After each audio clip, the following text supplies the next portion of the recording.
சேகர்பாபு வந்து வட சென்னையில் முன்னால் வந்து அமைச்சராவதற்கு முன்னால் எப்படி இருந்தார், என்ன பின்னணி என்பது தமிழ்நாட்டு மக்களுக்கு தெரியும். யாரோ தெருவில் போகிற ஒரு ரவுடி பேசுகிற பாஷையில் வந்து ஒரு அமைச்சர் பேசலாமா? பதவியில் இருக்கிறவர் உன்னை தூக்கிடுவேன்னா என்ன, போட்டு தள்ளிடுவேன்னு அர்த்தம். தமிழ்நாட்டில் தூக்குறதுன்னு என்ன அர்த்தம்? கொலை பண்ணிடுவேன்னு அர்த்தம். ஒரு அமைச்சர் பேசுகிற பேச்சாது. டேய் தூக்க சொல்லும் உன்னை, டேய் தூக்க சொல்லும் உன்னை, டேய் தூக்க சொல்லும் உன்னை, டேய் தூக்க சொல்லும் உன்னை. கொஞ்சம் மரியாதை பேசுங்க. நான் உங்கள்கிட்ட ஐயான்னு பேசிட்டு நீங்கள் வாடகை பேசுறீங்க. அவங்களுக்கு வந்து வப்பாட்டி மாநிலாக இருந்தது தான் தேவேந்திர குல வேளாளர். இதுக்கு டாக்டர் கிருஷ்ணசாமி தெரியுமான்னு அந்த அம்மா பேசியிருக்காங்க. இது இப்போ வைரல் ஆகிட்டுருக்கு. முன்னால் பேசுனது. இல்லை, இப்போ அரசியல் கட்சி தலைவரும் கண்டனம் தெரிவிச்சிருக்கிறாங்க. ரைட்டு, கண்டன வழக்கு கைது. அப்போ கஸ்தூரிக்கு ஒரு சட்ட அளவுகோல். என்ன பேர் வேணாலும் தேவேந்திர குல வேளாளருங்கிறதுக்கும் பாப்பானுக்கு வப்பாட்டி மகன் தான் அர்த்தம். போலீஸ்காரர்களை தைரியமாக கஞ்சா வியாபாரிகள் இது முதல் தடவை இல்லை. கஞ்சா வியாபாரிகள் தாக்கினது இது தமிழ்நாட்டில் இது கிட்டத்தட்ட 3வது 4வது சம்பவம். நல்ல ஃப்ரெண்டாக 2 பேரும் பாருக்கு போகும்போது 2 பேர் தோளில் கை போட்டு 2 பேர் ஃப்ரெண்ட்ஸ் உள்ளே போகிறான். உள்ளே போய் போதை அதிகமாகிடுச்சுன்னா, ஏன்னா இப்போ வந்து வெறும் சாராயம் மட்டும் இல்லை, கூடவே பாக்கெட்டில் அவன் பொட்டலமும் வச்சுருக்கான். மா சுப்பிரமணியம் பல்ட்டி அடித்து பேசுகிறாரு இர்ஃபான் விஷயத்தில். ஆனால் இர்ஃபான் விஷயத்தை எடப்பாடி பேசுகிற அளவுக்கு அது என்ன காரணம்னா, உதயநிதிக்கோ இல்லை திமுகவில் உள்ள முக்கிய குடும்பத்தை சேர்ந்தவர் அல்ல யாரோ ஒரு முக்கியமான அமைச்சருக்கு வேண்டியவர்னா அதே இர்ஃபானுக்கு வேற ட்ரீட்மெண்ட். ஒரு தந்தையாக மன்றாடி கேட்டுக்கிறேன் அப்படின்னு முதல்வர் பேசுகிறாரு. டயலாக்லாம் நல்லா தான் இருக்குது. இந்த வசனம் எனக்கு கூட பிடிச்சது ரொம்ப. திமுக ஆட்சியில் அதுவும் இந்த முறை இன்றைய நிகழ்வுகள்னு போட்டால் எந்த ஊரில் எந்த கொலை வழிப்பறி கொள்ளை போலீஸ்காரன் அடித்தாங்க. அப்போ சட்ட ஒழுங்கு எந்த நிலைமை இதுதான். ஆக இப்பொழுதாவது திமுக அரசு விழித்து கொண்டால்தான், இல்லைன்னா ஆசிரியர் சங்கம் சொன்ன மாதிரியும் சீமான் சொன்ன மாதிரியும் திமுக மறுபடியும் எதிர்கட்சியாகும் சூழ்நிலை தான் வந்து அவர்களே அதை உருவாக்கி கொள்கிறார்.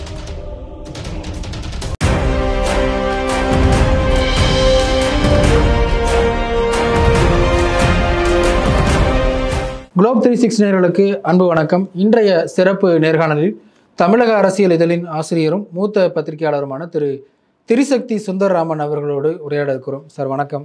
வணக்கம் பிரிட்டோ, நல்லா இருக்கீங்களா? நல்லா இருக்கு சார், மகிழ்ச்சி. நீங்களான நல்லா இருந்தால் பார்த்தாது, தமிழ்நாடு நல்லா இருக்கணும். ஆனால் இருக்கிறது பார்த்தா நல்லா இல்லாத மாதிரி தானே தெரியுது. தினமும் ஒரு செய்தி பார்க்குறோம். மருத்துவர் படுகொலை செய்யப்பட்டிருக்கிறாங்க. வழக்கறிஞர் நீதிமன்ற வளாகத்துக்கு பக்கத்திலேயே வெட்டி படுகொலை செய்யப்பட்டிருக்கிறாரு. தமிழ்நாடா கொலை நாடா, இப்படி பல்வேறு அரசியல் கட்சி தலைவர்களும். அண்ணாமலையோட காட்டு தர்பாரான்னு சொல்லி லண்டன்லேருந்து அறிக்கை கொடுத்துருக்காரு. எடப்பாடி, சீமான் எல்லாரும் பேசியிருக்காங்க. உண்மை என்னென்னா வந்து அராஜகம் தலைவிரித்து ஆடுகிறது. இப்போ நம்ம வந்து ஒரு சின்ன நீங்கள் சொல்ல ஆரம்பிச்சிங்க, ஒரு பட்டியலை சொல்லிட்டு நம்ம அதுக்கான காரணங்களை அலசுவோம். மல்லிப்பட்டினத்தில் அந்த ஆசிரியை, தஞ்சாவூர் மாவட்டம். ஆமாம், தஞ்சாவூர் மாவட்டத்தில் அருகில் மல்லிப்பட்டினம். இப்போ ஸ்கூலுக்குள்ளே பூந்து வெட்டினான். அது காதல் பிரச்சனை தனிப்பட்ட இதுன்னா கூட ஸ்கூலுக்குள்ளே பூந்து கத்தியால் குத்தி அங்கேயே கொலை பண்ணுற அளவுக்கு ஒரு பொண்ணு அவங்க வீட்டில் இப்போ பெற்றோர்கள் ஒத்துக்கலை காதலுக்கு அப்படிங்கிறதுனால இது. அதுக்கப்புறம் பார்த்தீங்கன்னா ஓசூரில் நேற்று பார்த்தீங்கன்னா குரூரமாக இருக்குது. அந்த ஒரு மிகப்பெரிய ஒரு கொஞ்சம் அங்கே பிரபலமான அந்த ஏரியாவில் பிரபலமான ஒரு சீனியர் கவுன்சிலர் அவர் சத்யநாராயணான்னு அவருடைய ஜூனியராக இருந்த கண்ணன் அட்வொகேட்டு.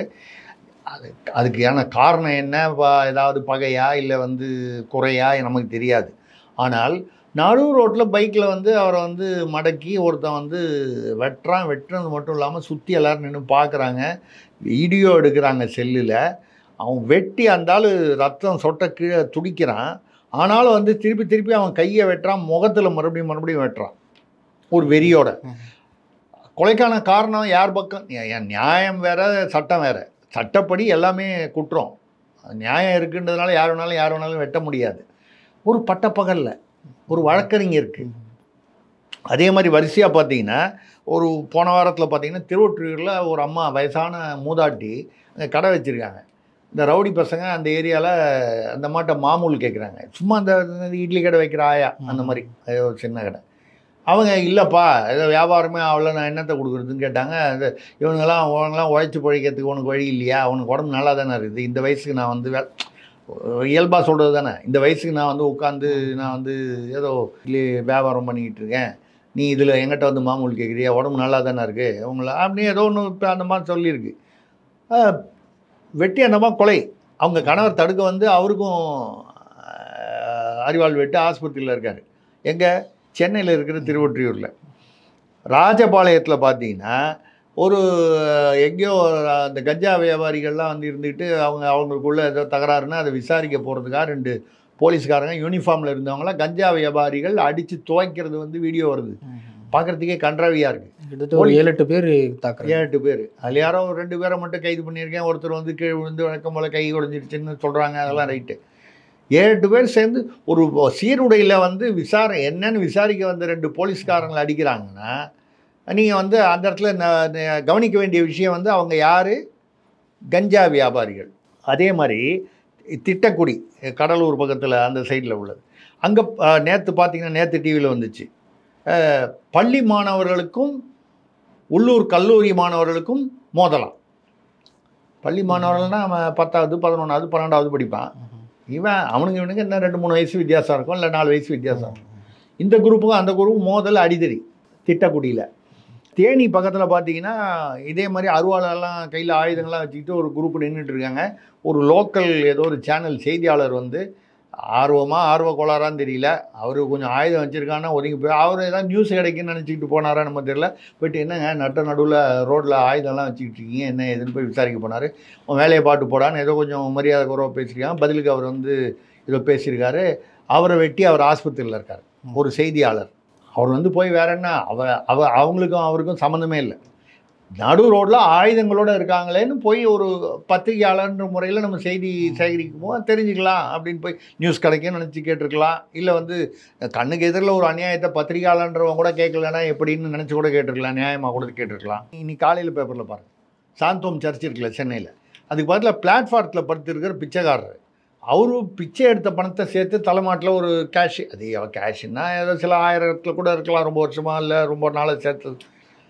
அதை வந்து யாரோ ஒருத்தன் முகம் தெரியாமல் சிசிடிவிலாம் இருந்தால் சிசிடிவியெல்லாம் மீறி வந்து அவர் வந்து தாக்கி அந்த பணத்தை பிடுங்க போகும்போது அவர் என்ன பண்ணியிருக்காரு, கையில் இருக்கிற பிளேடு வச்சுருக்காரு. எதுக்கும் அந்த பிளேடு எடுத்துக்கு அவனை வந்து கிழிக்க போகிறாரு. அவன் பதிலுக்கு ஏதாவது அவர் வெட்டிட்டு அவரை ஆல் அவுட்டு, பணத்தை பிடிங்கிட்டு போயிட்டான். முகம் தெரியல, சிசிடிவி இருந்தாலும் அவன் முகத்தை ஏதோ மாஸ்க் போட்டானா இல்லை மறைச்சானா எப்படியோ மறைச்சிட்டு வந்தான். சென்னையில் சாந்தோம் சர்ச்சு பக்கத்தில் பிளாட்ஃபார்ம் லெவல்லையும் நடக்குது, பள்ளிக்கூடத்துக்குள்ளேயும் நடக்குது, மெடிக்கல் காலேஜ் ஆஸ்பத்திரிக்குள்ளேயும் நடக்குது. போலீஸ்காரங்களை வந்து சீருடையில் தாக்கப்படுவது என்பது ஒரு அரசுக்கு மிகுந்த அவமானமான ஒரு செயல். நான் கூட வேறு ஒரு சேனலில் பேசியிருந்தேன். வந்து பார்த்தீங்கன்னா வந்து இப்போ போலீஸ்காரங்களுக்கு நமக்கு பாதுகாப்பு போலீஸ்காரங்க நம்ம நினச்சிக்கிட்டு இருக்கோம். இப்போ போலீஸ்காரங்களுக்கு ஏதாவது அரசு பாதுகாப்புக்கு ஏதாவது மத்திய அரசு தான் கடிதம் எழுதணும். வழக்கம் போல் முதல்வர் வந்து பிரதமர் மோடிக்கு கடிதம் எழுதணும், எங்கள் தமிழ்நாடு போலீஸ்காரர்களுக்கெல்லாம் வந்து பாதுகாப்பு கொடுங்க. அந்த அளவுக்கு வந்து நிலைமை வந்து அப்படியா நம்ம சொல்லும்போது கிண்டல் பண்ணி சொல்லலை, அந்த அளவுக்கு அவலமான ஒரு நிலை வந்திருக்கு. ஆனால் வந்து இப்போ பார்த்தீங்கன்னா இந்த மல்லிப்பட்டினம் கேஸில் வந்து ஒரு பள்ளிக்கல்வித்துறை அமைச்சர் வந்து அன்பில் மகேஷ்னு சொன்னார், இனி இந்த மாதிரி நடக்காத மாதிரி பார்த்துப்போம். முதல்வரே எனக்கு ரொம்ப வேதனையாக இருக்குது, அதிர்ச்சியை தருது, உடனடியாக நாங்கள் நடவடிக்கை எடுப்போம், இல்லைங்க கண்டனத்தை தெரிவிச்சுக்கிறேன். கண்டனம் தெரிவிக்கிறதோ குற்றவாளியை கைது செய்வதோ அது மட்டுமே சட்ட ஒழுங்காக ஆகாது, சட்ட ஒழுங்கு மெயின்டெனன்ஸ் ஆகாது. சட்ட ஒழுங்குன்றது என்னென்னா வருமுன் காப்பது, குற்றங்கள் நடக்காமல் முடிந்தவரை 0 குற்றம் அப்படிங்கிறது 100% குறைப்பது என்பது எந்த ஆட்சியிலும் நடக்காத காரியம். இப்போ நீங்கள் சென்ற ஆட்சியும் இந்த ஆட்சியும் நீங்கள் ஒப்பிட்டு பார்த்தீங்கன்னா என்னை பொறுத்தவரை 4 மடங்கு இல்லை 8 மடங்கு வந்து குற்றச்செயல்கள் அதிகமாக இருக்கிறது. நீங்கள் ஆனாலும் வந்து இதே தமிழ்நாடு மக்கள் தானே, அதிமுக ஆட்சியில் இருந்தவன் தான் குப்பனும் சுப்பனும் தான் இன்றைக்கி இருக்கான் தமிழ்நாட்டில். நான் பாமர மக்கள் சொல்கிறேன். அதில் அதிமுக ஆட்சியில் இருக்கும்போது ரவுடிகள் இருந்திருப்பான், சாராய வியாபாரிகள் இருந்திருப்பான், அப்பவும் டாஸ்மாக் திறந்து இருந்துச்சு எல்லாமே. ஆனால் ஏன் கிட்டத்தட்ட ஒரு 4 மடங்கு 8 மடங்குன்னு அளவுக்கு வந்து குற்றச்செயல்கள் அதிகமாகுது அப்படின்னு பார்த்தீங்கன்னா, இப்போ அதே மாதிரி இந்த மெட்ஸுன்னு இந்த போதைப்பொருள் இங்கே வந்து நீங்கள் சென்னையில் இன்னைக்கு காலையில் பேப்பரில் பாருங்கள் பிடிச்சிருக்காங்க. ஒரு சட்டக்கல்லூரியில் படிக்கிற ஒரு மாணவர் வாங்கி விற்கிறார். அதுக்கப்புறம் ஒரு லேடி எஸ்எஸ்ஐன்னா சிறப்பு துணை ஆய்வாளர், அவங்க ஹஸ்பண்டு, அவர் மனைவிக்கு தெரியாமையா பண்ணுவார், அவங்களுடைய ஏதோ ஒரு ஆதரவு ஒரு இதோட தானே பண்ணுறாரு. அப்போது மெட்ஸு இந்த போதைப்பொருள் விற்கிறாங்க, பிடிச்சிருக்காங்க. கேட்டால் என்ன சொல்லுவோம் தமிழக அரசு காவல்துறை, நாங்கள் தான் பிடிச்சோம்ல பாருங்கள் பிடிச்சிருக்கோன்னு. பிடிச்சது வந்து எப்போவுமே சொல்லுவாங்க டிப் ஆஃப் தி ஐஸ்பர்க்னு, அது வெறும் மேலே உள்ள முனை மட்டும்தான் வெளியே தெரியுது. பிடிக்காது எவ்வளோ. இப்போ கள்ளசாராயத்துக்கு வந்து உயர்நீதிமன்றம் நேற்று என்ன சொல்லியிருக்கு? சிபிஐக்கு மாற்றுங்க. சிபிஐக்கு. அப்படின்னா என்ன அர்த்தம்? தமிழக அரசின் மீதோ தமிழக காவல்துறையான சிபிசிஐடி மீதோ நம்பிக்கை இல்லை என்பது தான் உயர்நீதிமன்றத்துக்கு நம்பிக்கை இல்லைன்னு தான் அர்த்தம். உயர்நீதிமன்றத்துக்கு நம்பிக்கை இல்லைன்னா மக்களுக்கு எப்படி நம்பிக்கை வரும்? உயர்நீதிமன்ற நீதிபதிகள் சட்டம் தெரிந்தவர்கள் எல்லாத்தையும் அதுக்கான காரணிகளெல்லாம் விசாரிச்சுட்டு தான் முடிவெடுக்கிறாங்க. சிபிஐக்கு மாற்றணும்னா என்ன அர்த்தம்? அவங்களே வந்து காவல் நிலையத்துக்கு பக்கத்துலேயே எப்படி இந்த சம்பவம் நடந்துச்சு? கல்லெறி தூரத்தில் வந்து நடந்திருக்குன்னு. கல்லெறி தூரம் இல்லை, உண்மையை சொல்ல போனால் பார்த்தீங்கன்னா, அப்போ வந்து வீடியோ பார்த்தீங்கன்னா காவல் நிலைய வாசல்லையே ஒரு புதர் மாதிரி இருக்குது. அங்கேயே வந்து கள்ளசாராய பாக்கெட்டு, பாட்டிலு எல்லாமே கிடக்குது. அதை டெய்லி வந்து உள்ளே இருக்கிற போலீஸ்காரங்க மாறி மாறி தாண்டி தான் போயிட்டுருக்காங்க. அப்படி எப்படி வந்துச்சுன்னு அப்போது அவங்களுக்கு அவங்க தான் இப்போ உயர்நீதிமன்றத்தில் பேசும்போது அந்த நீதிபதிகள் சொல்லியிருக்காங்க, இந்த கண்ணுக்குட்டின்னு ஒருத்தர் தான் மெயின் அக்யூஸ்டு. அவர் 17 முறைக்கு கள்ளசாராயம் காய்ச்சினதுக்காக சிறைக்கு போய் ஒரு முறையும் ஒரு குறிப்பிட்ட வழக்கறிஞர், ஒரு கட்சியை சேர்ந்தவர், அது எந்த கட்சிங்கிறத அவங்க யூகத்துக்கு நேயர்கள் யூகத்துக்கு விட்டுறலாம். ஆனால் திமுக தரப்பினர் என்ன சொல்கிறாங்கன்னா, அதிமுக ஆட்சியில் தான் அவர் பலமுறை கைது செய்யப்பட்டிருக்காரு அப்படின்னு சொல்கிறாங்க. இல்லைங்க, பலமுறை கைது செய்யப்பட்டிருக்காரு. அவர் சாராயம் காய்ச்சுறாரு. இப்போ இந்த 17 தடவையில் வந்து 12 தடவை வந்து அதிமுக ஆட்சியிலன்னு எனக்கு தெரியாது, நான் ஒரு உதாரணத்துக்காக சொல்கிறேன். அப்போ அப்படிப்பட்டவரை நீங்கள் கண்காணித்து நீங்கள் தடுக்கணுமா, இல்லை 18வது முறை ஆகணுமா? 17 முறையும் வந்து அதிமுக ஆட்சியில் இல்லை, எனக்கு தெரியாது. 10 முறையாக இருக்கலாம், 12 முறையாக இருக்கலாம், 8 முறையாக இருக்கலாம் அதிமுக ஆட்சியில். அதுக்கு முன்னால் உள்ள திமுக ஆட்சியில் 17 முறைன்னு சொல்கிறது வந்து பல வருஷங்களாக. சரி, ரைட்டு, அவர் அதிமுக ஆட்சியில் கள்ளச்சாராயம் காட்டினார், அதிமுக ஆட்சி சரியில்லை, அதனால தானே மக்கள் உங்களை தேர்ந்தெடுத்தாங்க. நீங்கள் வந்து என்ன பண்ணணும், ஒரு நோட்டட் கேஸு 17 இப்போ இதுக்கு முன்னால் 15 தடவையோ 14 தடவையோ எத்தனையோ தடவை வந்து ஒரு தடவைக்கு மேலே போனாலே வந்து ரிப்பீட் அஃபெண்டர் தானே அர்த்தம். அப்போ அவரை நீங்கள் கண்காணித்து தடுக்கணுங்கிறதானே நீங்கள் வந்து சும்மா அந்த புள்ளி விவர கணக்கு வந்து கண்ணுக்குட்டி வந்து இத்தனை முறை 17ல் வந்து 11 முறை வந்து அதிமுக ஆட்சியிலும் அப்புறம் 6 முறை எங்கள் ஆட்சியிலும், அப்போ 17 பெருசா 6 பெருசா, இதெல்லாம் வந்து பேச்சா? ரிப்பீட்டட் அஃபெண்டர் அதிகமாக அவன் வந்து பண்ணிக்கிட்டே இருக்கான்னா என்ன அர்த்தம்? அவனுக்கு காவல்துறையுடைய அதிகாரிகள் அல்லது வந்து காவல்துறை காவலர்களுடைய ஆதரவு இருக்கிறது. அதே மாதிரி அதில் வந்து திமுக சார்ந்தவர்கள் வந்து நிறைய பேர் அரெஸ்ட் ஆகிருக்காங்க கள்ளசாராய விஷயத்தில். மற்ற கட்சிக்காரர்களும் 1-2 பேர் அரெஸ்ட் ஆகிருக்காங்க. பட் பெரும்பாலும் திமுக சார்ந்தவர்கள் அது இதில் வச்சு பைப்லைனில் வச்சு இறக்குனதெல்லாம் வந்துச்சு. அந்த கள்ளசாராயம் 68 பேர் இறந்து போய் அதுக்கப்புறம் 2 மாதம் பொறுத்து இப்போவும் ஒரு மாதம் முன்னால் கூட மறுபடியும் 800 லிட்டரு கள்ளசாராயம் வந்து அதே இடங்களில் வந்து எந்த இடத்துல வந்து முன்னால் பண்ணாங்களோ அதே இடத்துல காய்ச்சிருக்காங்களே. இப்போ 68 பேர் இறந்து போனது திமுக ஆட்சியில். ஒரு 2 மாதம் 3 மாதம் பொறுத்து இப்போ 800 லிட்டர் நீங்கள் பிடிச்சிருக்கீங்க அப்படின்னு சொன்னால் நீங்கள் பிடிச்சதை பெருமைப்படுத்திக்கலாம். ஆனால் அது எப்படி அளவு பண்ணீங்க? ஆனால் திமுக தரப்பினர் என்ன சொல்கிறாங்கன்னா, சார் அதிமுக ஆட்சியில் தான் சட்டம் ஒழுங்கு சுத்தமாக சரியில்லை, என்ன நடக்குதுன்னே முதல்வருக்கே தெரியாமல் இருந்தார், ஆனால் நாங்கள் இங்கே உடனே கைது செய்கிறோம் அப்படிங்கிறாங்க. இல்லை, அதாவது ஸ்டெர்லைட் அதிமுக ஆட்சி வந்து மிக சிறப்பான ஆட்சி, அங்கே வந்து எதுவுமே குறைகளே இல்லைன்னு சொல்லலை, நம்ம அப்படி சொல்லலை. எல்லாமே ஒரு ஒப்பீட்டில் தான். மக்களுக்கே வந்து ஓட்டு போட போகும்போது பிரிட்டோ வந்து நம்ம தொகுதியிலே ரொம்ப நல்ல மனுஷன் சொல்லி அவர் தேர்தலே நிற்கலைன்னா கூட அவர் எம்எல்ஏ ஆக முடியுமா? முடியாது.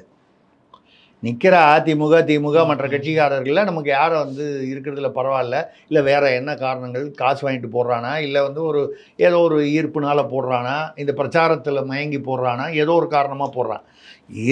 நிற்கிற அந்த 4 பேரில் முக்கியமாக ரொம்ப 2 கட்சி 3 கட்சி தான், பாக்கியெல்லாம் உதிரி கட்சிகளாக இருக்கும், இல்லை சுயேட்சையாக இருக்கும். இதில் யார் பெட்டர்னு பாடுறான், இல்லை எந்த கட்சி பெட்டர்னு அவன் மனசில் அப்படி தான் கணக்கு, ஒப்பீடு தான். அந்த மாதிரி ஒப்பிடும்போது இவ்வளவு குற்றங்கள் வந்து தினம் காலையில் ஒன்று மத்தியானம் ஒன்று. பாமக அன்புமணி சொல்லியிருக்காரு, திமுக ஆட்சிக்கு வந்து 6000 கொலைகள் 55,000 கொள்ளைகள் நடந்திருக்கிறதுன்னு. அவருடைய புள்ளி விவரம் என்ன பின்ன இருக்கலாம் நமக்கு தெரியாது, அவரும் ஏதோ ஒரு ஆதாரத்தோடு தான் சொல்லுவார். அப்போது 6000 கொலைகள் நடந்திருக்கு அப்படிங்கிற போது நீங்கள் வந்து என்ன 3 வருஷம் 1000 நாட்களுக்கு மேலே ஆவரேஜாக ஒரு நாளைக்கு 5 கொலை 6 கொலை நடக்குது தமிழ்நாடு முழுக்க. இது எல்லாமே வந்து தனிப்பட்ட காரணங்களுக்காக கூட இருக்கலாம். அதுதானே வந்து அப்படின்னா என்ன அர்த்தம்? நீங்கள் எங்கே போனோன்னா போலீஸ்காரர்களை தைரியமாக கஞ்சா வியாபாரிகள் இது முதல் தடவை இல்லை. சென்னைக்கு பக்கத்தில் பெருங்குளத்தூர் தாம்பரமும் அந்த பக்கமும் இதே மாதிரி வந்து போலீஸ்காரரை வந்து கஞ்சா வியாபாரிகள் தாக்கினது இது தமிழ்நாட்டில் இது கிட்டத்தட்ட 3வது 4வது சம்பவம். திமுக ஆட்சிக்கு வந்த கொஞ்ச நாள்லேயே முதல் ஒரு வருஷத்துலேயே வந்து பார்த்தீங்கன்னா 9ஆம் கிளாஸ் படிக்கிற பையன் ஒருத்தன் எங்கேயோ தென் மாவட்டத்துலேயே எங்கேயோ ஒரு எஸ்ஐயே என்னமோ அருவாளால் வெட்டினான். அப்போது எதனால் பிரச்சனை வருது அப்படின்னு சொன்னீங்கன்னா, இந்த போதைப் பொருட்கள், மெட்ஸு, இந்த மாதிரி போதைப் பொருட்கள், கஞ்சா வியாபாரி, டாஸ்மாக் அது ஏற்கனவே இருக்குது, அது அதிமுகலையும் இருக்குது, இப்போவும் இருக்குது. ஆனால் ஏன் அதுக்கும் இதுக்கும் வரும்போது ஏன் இப்போ குற்றச்செயல்கள் அதிகமாக இருக்குனால், அப்போது அவங்க டாஸ்மாக் மட்டும்தான் மேஜராக இருந்தது. கள்ளசாராயம் வந்து காய்ச்சவே இல்லை, சுத்தமாக இருந்தது அதிமுக ஆட்சின்னு நம்ம சொல்லலை. இப்போ இருக்கிறத விட கம்பேர் பண்ணும்போது அப்போ கம்மியாக இருந்துச்சு. இப்போ கள்ளசாராயம் அதிகமாக வந்து போய்விட்டது. மெட்ஸு போன்ற போதை வியாபாரங்கள் அதிகமாகிடுச்சு. இந்த போதை வரும்போது நல்ல ஃப்ரெண்டாக 2 பேர் இதுக்குள்ளே போய் பாருக்கு போகும்போது 2 பேர் தோளில் கை போட்டு 2 பேர் ஃப்ரெண்ட்ஸ் உள்ளே போகிறான். உள்ளே போய் போதை அதிகமாகிடுச்சுன்னா, ஏன்னா இப்போ வந்து வெறும் சாராயம் மட்டும் இல்லை, கூடவே பாக்கெட்டில் அவன் பொட்டலமும் வச்சுருக்கான். அதுவும் ஈஸியாக கிடைக்குது. பள்ளி கல்லூரிக்கு பக்கத்தில் ரொம்ப சர்வசாதாரணமாக கிடைக்குது. இதில் யார் ஜாஃபர் சாதிக் யார்? எந்த கட்சியுடைய அயலகத்துறை அவர் வந்து நிர்வாகியாக இருந்தார்? ஆம்ஸ்ட்ராங் கொலை வழக்கில் வந்து நடு ரோட்டில் வந்து 3 லேயர் வச்சு அத்தனை சிசிடிவியை மீறி அவர் வெட்டினாங்க.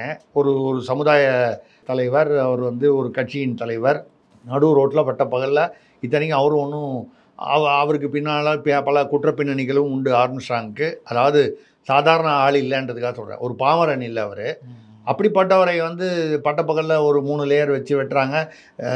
ஜெயிலேருந்து நாகேந்திரனுங்கிறவர் வந்து ஸ்கெட்ச் போட்டு கொடுக்குறாரு. செல்வ பெருந்தகையோட பக்கத்தில் இருக்கிற அஸ்வத்தாமன்கிறவரும் அதில் வந்து கைது செய்யப்படுறாரு. இப்படி வந்து ஒரு நெட்வொர்க் அதிகமாக இருக்குனால், ஆக காரணத்தை அலசினால் அந்த அதிமுக ஆட்சிக்கும் எடப்பாடி ஆட்சிக்கும், ஜெயலலிதா ஆட்சியில் பார்த்தீங்கன்னா பயந்து நடுங்கிட்டு இருந்தாங்க. வங்கி கொள்ளை, பேங்க் ஆஃப் பரோடா ஓஎம்ஆர்லேயே எங்கேயோ ஒரு மத்தியானம் உள்ளே வந்து துப்பாக்கி காமிச்சு 6 பேர் வந்து வடநாட்டு கொள்ளையர்கள் வந்து முகமூடியோடு வந்து கொள்ளடிச்சிட்டு போயிட்டாங்க. நைட் அவங்க தாம்பரத்தில் எங்கேயோ தங்கியிருந்தாங்க அப்படின்னு சொல்லி போலீஸ்காரங்க இன்ஃபர்மேஷன் கொடுத்தபோது அந்த அம்மா என்ன பண்ணிடுச்சு, வளைச்சி பிடிச்சி கைதெல்லாம் இல்லை, தூங்கிட்டு இருக்கானாலும் பரவாயில்ல, என்கவுண்டர், தூங்கிட்டு இருந்தவங்கள தான் சுட்டாங்க. அப்போவே வந்து விமர்சனங்கள் வந்து அந்த மனித உரிமையெல்லாம் சில பேர் எடுத்தாங்க. ஆனால் வந்து மக்கள் வந்து என்ன நினச்சாங்க, காலையில் அவன் போய் கொள்ளடிச்சான், ராத்திரி வந்து என்கவுண்டர் பண்ணி 6 பேரையும் காலி பண்ணிட்டாங்க. அப்போ அந்த வங்கி கொள்ளையர்கள் எல்லாருக்கும் வடநாட்டிலேருந்து வரவனாக இருந்தாலும் சரி, உள்ளூர்காரனாக இருந்தாலும் சரி, பயம் வருமோ வராதா? இப்போ கூட நேற்று கூட இங்கே ஒரு ஸ்டேட் பேங்க்லேயே எங்கேயோ பார்த்தேன், 14 கோடி ரூபா வந்து லாக்கரை உடச்சி எடுத்துகிட்டு போயிட்டாங்க, காவலாளியே இல்லாமல் இருக்குன்னு ஏதோ ஒரு ஊரில். இல்லை, நான் ஒரு உதாரணமாக சொல்கிறேன். ஆனால் இப்போ இன்றைக்கி நேற்று சம்பவம் நடந்திருக்கு. இன்றைக்கி காலைல உடனே உயர்கல்வித்துறை அமைச்சர் கோவிச்செழியன் போயிருக்கிறாரு, அன்பில் மகேஷ் போயிருக்கிறாங்க. ஒரு 5 லட்ச ரூபா காசோலையும் கொடுத்துருக்குறாங்க. ஏங்க ஒரு 5 லட்ச ரூபா கொடுத்தா வந்து யார் வேணா வந்து தமிழ்நாட்டில் வந்து கொலை பண்ணிடலான்னு அது ஏங்க? அது கள்ளசாராயம் குடித்தா 10 லட்ச ரூபா, கள்ளசாராயம் குடிச்சு செத்து போனான்னா 10 லட்ச ரூபா. நீங்கள் என்ன சொல்ல வரீங்க மக்களுக்கு? ஒரு டீச்சர் ஸ்கூலில் இருக்கும்போது அது தனிப்பட்ட காரணங்களாக இருக்கலாம், அவங்களுக்கு 5 லட்ச ரூபா கொடுத்ததுனால அந்த உயிர் வந்து மீட்ட முடியுமா? ஒன்று ரைட்டு. சரி, கொடுக்காமல் இருந்தால் நீங்கள் வந்து விமர்சனம் பண்ணுவீங்க, அதனால் கொடுத்தோன்னு சொல்கிறீங்க. அதாவது நீங்கள் என்ன நினச்சிங்கன்னா, உடனே போய் வந்து இந்த குற்றம் செய்தவரை கைது செய்வதோ இல்லை வழக்கு போடுவதோ, இவங்களுக்கு வந்து ஒரு ஏதோ 2 லட்சம் 5 லட்சம் நீங்கள் வந்து கொடுத்த உடனே அந்த மேட்ரு அதோட க்ளோஸுன்னு நம்ம அப்படி பார்க்கல. இப்போ அன்பில் மகேஷ் அவர்கள் பள்ளிக்கல்வித்துறை அமைச்சர் வந்து என்ன பேசுகிறாரு, இனி இப்படி நடக்காத மாதிரி நாங்கள் பார்த்து போகணும். சின்ன பசங்களாம், ஸ்கூல் பசங்களாம் வந்து நம்ம ஸ்கூலில் படிக்கும்போது நம்மளே கூட அப்பா ஏதாவது தப்பு பண்ணிட்டோம்னா வீட்டில் கூப்பிட்டு, அப்போல்லாம் வந்து அப்பா அம்மா ஆசிரியர்கள்லாம் வந்து பசங்களை அடிக்கிற வழக்கம் இருந்தது. இப்போ வந்து பசங்க தான் ஆசிரியர் அடிக்கிறாங்க. அது மாதிரி அடிக்கும்போது இப்போ சார் ஆசிரியர் அடிக்கிறாருன்னா உடனே, சார் இனிமேல் ஒழுங்காக இருக்கேன் சார், இனிமேல் ஒழுங்காக இருக்கேன் சார், அப்பா இனிமேல் ஒழுங்காக இருக்கேன்ப்பா, இனிமேல் ஒழுங்காக இருக்கேன்னு சொல்லுவான். சும்மா வாயில் சொல்லுவான், அடி வாங்குறது தப்பிக்கிறதுக்காக சொல்லுவான். இதை ஒரு பள்ளி மாணவன் சொல்லலாம். பள்ளிக்கல்வியுடைய அமைச்சர் இதையே சொல்லிட்டு இருந்தாருன்னா எப்படி இருக்கும்? இனிமேல் வந்து நாங்கள் வந்து இனிமேல் நடக்காமல் இருப்போம். இதை இன்னைக்கு காலையில் பாருங்கள், மதுரை ஒத்தக்கடையில் நம்ம பேச ஆரம்பிக்கிறதுக்கு முன்னால் கேமராவில் நம்ம தான் பார்த்தோம். ஒத்தக்கடையில் ஏதோ காதல் திருமணம் செய்ய காதலை ஏற்க மறுத்த பொண்ணுன்னு சொல்லி கடைக்குள்ளே பூந்து அடிக்கிறது, போகிறது வர்றது. அதாவது இப்படி வந்து இல்லை, தனிப்பட்டவர்களுடைய குற்றம் நடப்பதற்கு வந்து அரசு எப்படி பொறுப்பாக முடியும், காவல்துறை எப்படி பொறுப்பாக முடியும்னு கேட்கலாம். ஆனால் அடிப்படையில் குற்ற புள்ளி விவரங்கள் அதிகமானதுக்கு காரணம், குற்ற சம்பவங்கள் அதிகமானதுக்கு காரணம், அடிப்படை காரணம் என்னன்றதை வந்து ஒரு கமிட்டி வச்சு ஆலோசனை பண்ணால் அது கமிட்டியே வேணாங்க. இப்போ நான் சொல்கிறேன், எனக்கு தெரியுதுன்னா நான் என்னமோ அதிபுத்திசாலி, எனக்கு மட்டும்தான் தெரியுமா, உங்களுக்கு மட்டும்தான் தெரியுமா? அரசில் எவ்வளோ அதிகாரிகள், ஐஏஎஸ் அதிகாரிகள், ஆலோசகர்கள்லாம் இருக்காங்க, மூத்த அரசியல்வாதிகள், இவங்களுக்கு தெரியாதா? திருப்பி திருப்பி காரணம் என்னன்னு கேட்டிங்கன்னா, இந்த போதைப் பொருள், அதாவது டாஸ்மாக் மட்டும் இல்லாமல் டாஸ்மாக்கையும் தாண்டி கஞ்சா, மெட்ஸு போன்ற போதைப் பொருள் தமிழ்நாட்டில் நடமாட்டம் அதிகமானதுனால தான் குற்ற சம்பவங்கள் அதிகமாகிருக்கின்றன. இல்லைன்னா போலீஸ்காரன் யூனிஃபார்மில் இருக்கும்போது அவனை அடிக்கிற தைரியம் வந்து எந்த பாமரனுக்கும் பொதுவாக வராது. நீங்கள் வந்து அடித்தவன் வந்து அப்படி அடிக்கக்கூடியவன் மிகப்பெரிய ஒரு ரவுடியாக இருப்பான். அவன் பேரை சொன்னாலே பயப்படுற, அப்படி இருந்தால் அடித்தா கூட அவன் எந்த போலீஸுக்கும் பயப்பட மாட்டான்னு சொல்லலாம். சாதாரணமாக பேர் தெரியாத ரவுடின்னு இருக்கிறவன் வந்து நீங்கள் இந்த இதில் பார்த்தீங்கன்னா ராஜபாளையத்தில் 8 பேர் 10 பேர் சேர்ந்து அடித்தது பார்த்தீங்கன்னா அவங்களாம் ஒன்றும் பெரிய ஒரு மாஃபியா டான்லாம் ஒன்றும் இல்லை, சாதாரண கஞ்சா வியாபாரி. அப்போ என்ன அர்த்தம்னா, அந்த கஞ்சா, அந்த மெட்ஸு, போதைப்பொருள் அவன் ஒன்ஸு அது வந்து சாப்பிட்டான்னா அவன் வந்து அவனோட கண்ட்ரோலில் இல்லை. அவனுக்கு போலீஸ்காரன் யூனிஃபார்மில் இருக்கானா, அது அடித்தா அதோடைய விளைவுகள் என்ன? நார்மலாக நம்ம வந்து என்ன பண்ணுறோம், ஏதாவது ஒரு இதுனா கூட டிராஃபிக்கை கிராஸ் பண்ணி போகும்போதே ஒரு போலீஸ்காரை பார்த்தோன்னா கொஞ்சம் உடனே நம்ம ஆட்டோமேட்டிக்காக பிரேக் போடுறோம், ஸ்லோ பண்ணுறோம். இது வந்து இயல்பான விஷயம். அவருக்கு லஞ்சம் கேட்குறாரா கேட்கலையா இதெல்லாம் தாண்டி அவரை பார்த்தோன்னே அது போலீஸ்னால் காவல்துறைனா ஒரு பயம் இருந்தது. அந்த பயம் இந்த திமுக ஆட்சியில், அதுவும் இந்த முறை பொதுவாகவே திமுக ஆட்சி வந்தால் குற்ற சம்பவங்கள் அதிகமாக இருக்கும்னு ஒரு வழக்கமான ஒரு இது. அது கூட வந்து அரசியல் ரீதியாக வந்து எதிர்கட்சிக்காரர்கள் கிளப்பி விட்ட அது புரட்டான செய்தி, தகவல் தவறுன்னு கூட அவங்க சொல்லலாம். நம்ம அதுக்குள்ளே போக வேண்டாம். இப்போ அதே தான் சீமானும் சொல்கிறாரு, திமுக எதிர்க்கட்சி ஆச்சுன்னா மக்களுக்கு பாதுகாப்பு கிடைக்கும் அப்படின்னு குறிப்பிட்டாரு. ஆமாம், அப்போ ஆசிரியர் சங்கம் என்ன சொன்னாங்க கவனிச்சிங்கல்ல? ஆசிரியர் சங்கம் வந்து எதிர்கட்சியாக இருக்கும்போது நாங்கள் கூப்பிடாமே எங்கள் போராட்டத்துக்கெல்லாம் வந்து எதிர்கட்சி தலைவராக இருந்த ஸ்டாலின் அவர்கள் வந்து பல முறை நாங்கள் அழையாமே வந்து கலந்துக்கிட்டாரு.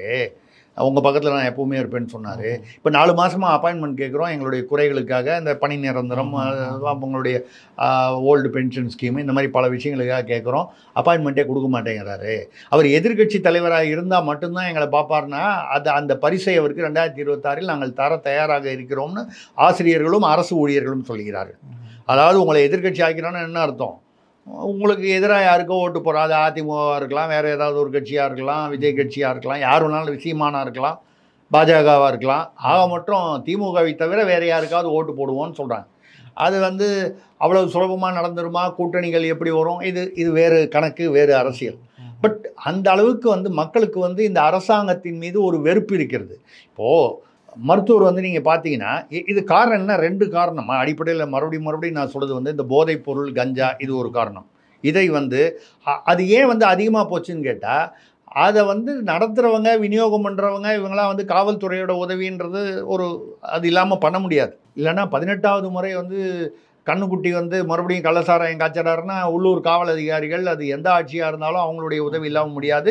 திமுக ஆட்சியில் வந்து அதில் சம்மந்தப்பட்ட திமுக நிர்வாகிகள், திமுக சார்பானவர்கள் சிலரும் அதில் வந்து ஈடுபட்டிருக்காங்கன்னு தெரியுது. நம்ம வந்து அதில் வேறு கட்சிக்காரங்களும் இருப்பான், திமுக காரன் தான் தப்பு பண்ணுறான் நம்ம வந்து சொல்ல வரல, பட் அதிகமாக இருக்கிறார். இதை தவிர இன்னொரு காரணம் வந்து இந்த குற்ற சம்பவங்களோடு தொடர்புடையவர்கள் வந்து ஏதோ ஒரு வகையில் வந்து திமுகவோட தொடர்புடையவர்களாக இருக்கிறார்கள். ஒரு சின்ன உதாரணம் எடுத்துக்கிட்டிங்கன்னா, இந்த இர்ஃபான், இந்த யூடியூபர் இர்ஃபான் எடுத்துக்கிட்டிங்கன்னா, அவர் என்ன பண்ணார், இங்கே சோழிங்கநல்லூரில் ஒரு தனியார் ஆஸ்பத்திரியில் அவருடைய மனைவிக்கு பிரசவம் வரும்போது அவர் போய் வந்து என்ன பண்ணார், அந்த குழந்தை பிறக்கும்போது தொப்புள் கொடி ஆப்ரேஷன் தியேட்டருக்குள்ளே வந்து டாக்டர் இல்லாதவங்க யாருமே போகக்கூடாது, இன்ஃபெக்ஷன் வரும், அங்கே இருக்கிற பேஷண்ட்டுக்கு வரும், அதுக்கப்புறம் வரக்கூடிய பேஷண்ட்டுக்கும் வரும். ஆனால் தான் டாக்டர்ஸ் எல்லாமே இந்த பச்சை கலர் ட்ரெஸ்ஸு ஃபுல்லாக போட்டுவிட்டு, முகமுடி போட்டு, தொப்பிலாம் போட்டு, தலைமுடி கூட விழுந்தால் இன்ஃபெக்ஷன் வரும், சிக்கல் வரும்ன்றதுக்காக தான் போகிறாங்க. இவர் பாட்டில் நார்மல் ட்ரெஸ்ஸில் போய் சிவிலியனாக போய் வந்து உள்ளே போய் அந்த யூடியூப்பு அந்த இதுக்காக தொப்புள் கொடியை இவர் கத்திரிக்கோள் எடுத்து கட் பண்ணுறதை வந்து வீடியோ எடுத்து போட்டார். போட்டோன்னே என்ன பண்ணார், மா சுப்பிரமணியம் நம்ம மாண்புமிகு அமைச்சர் வந்து சுகாதாரத்துறை அமைச்சர், இது வந்து குற்றம், நாங்கள் உடனடியாக வழக்கு பதிவு பண்ணுறோன்னு சொல்லி, என்ன தெரியுமா அந்த ஆஸ்பத்திரிக்கு மேலே நடவடிக்கை, 10 நாட்கள் வந்து அவங்களுக்கு வந்து புது பேஷண்ட் யாரையும் அட்மிட் பண்ணக்கூடாது. இது ஒரு பனிஷ்மெண்ட்டாக நான் கேள்விப்பட்ட வரைக்கும். அந்த ஆஸ்பத்திரியில் வந்து என்ன பண்ணாங்க, யார் அதுக்கப்புறம் வந்தாலும் வரிசையாக சேர்த்துக்கிட்டு தான் இருக்காங்க அந்த 10 நாளும். ஆனால் வந்து பழைய தேதி போட்டு ரசீது கொடுத்துட்றாங்க, அட்மிட் ஆன மாதிரி அட்மிஷன் ஸ்லிப்பு அப்படின்னு சொல்கிறாங்க. அது உண்மையாக இல்லையா நமக்கு தெரியாது. எப்படி இருந்தாலும் 10 நாளைக்கு உண்மையிலேயே தற்காலிகமாக அவர்கள் வந்து இருக்கிற பேஷண்ட்டை ஒன்றும் பண்ண முடியாது, ட்ரீட்மெண்ட் பண்ணி தான் ஆகணும். புதுசாக வந்து பேஷண்ட் அந்த யார் அந்த ஓனராக, டாக்டராக, எந்த டாக்டர் ஆப்ரேஷன் தியேட்டரில் இருந்து இதை அலோவ் பண்ணாரோ அவருடைய மெடிக்கல் லைசன்ஸை நீங்கள் கேன்சல் பண்ணியிருக்கணுமா இல்லையா? ஏற்பாடு பண்ணியிருக்கணுமா இல்லையா? சரி, ரைட்டு, நீங்கள் குற்ற வழக்கு பதிவு பண்ணிட்டீங்க. அதுக்கப்புறம் வந்து பார்த்தீங்கன்னா எல்லா இடத்துலையும் வந்து இர்ஃபானும் வந்து அவர் நம்ம இப்போது துணை முதல்வராக உள்ள உதயநிதியும் வந்து நெருங்கி நின்று எடுத்துக்கொண்ட புகைப்படங்கள்லாம் வந்து இப்போ தான் வலைதளத்தில் எல்லாமே வெளியே வந்துடுது. ஆனால் வந்து வெளியே வந்தது. இப்போ போய் சமீபத்தில் வந்து மா சுப்பிரமணியத்திட்ட வந்து அமைச்சர்கிட்ட வந்து ஒரு நிருபர் கேட்குறாரு, இந்த இர்ஃபானை வந்து யூடியூபர் இர்ஃபான் வந்து வழக்கு பதிவு பண்ணீங்க, கைது பண்ணலையே. அப்போது இதே மா சுப்பிரமணியம் அப்போது பேசுனது என்ன, இந்த நிகழ்வு நடந்த உடனே இந்த மாதிரி வந்து யாருமே ஆஸ்பத்திரிக்குள்ளே போகக்கூடாது, நாங்கள் கடும் நடவடிக்கை எடுப்போம் அப்படி இப்படின்னு சொல்லி, கடும் நடவடிக்கைலாம் இல்லை, 50,000 ரூபா ஃபைன் அந்த ஹாஸ்பிட்டலுக்கு, 10 நாளைக்கு மட்டும் சஸ்பென்ஷன் புது பேஷண்ட்டுக்கு, இவ்வளோதான்.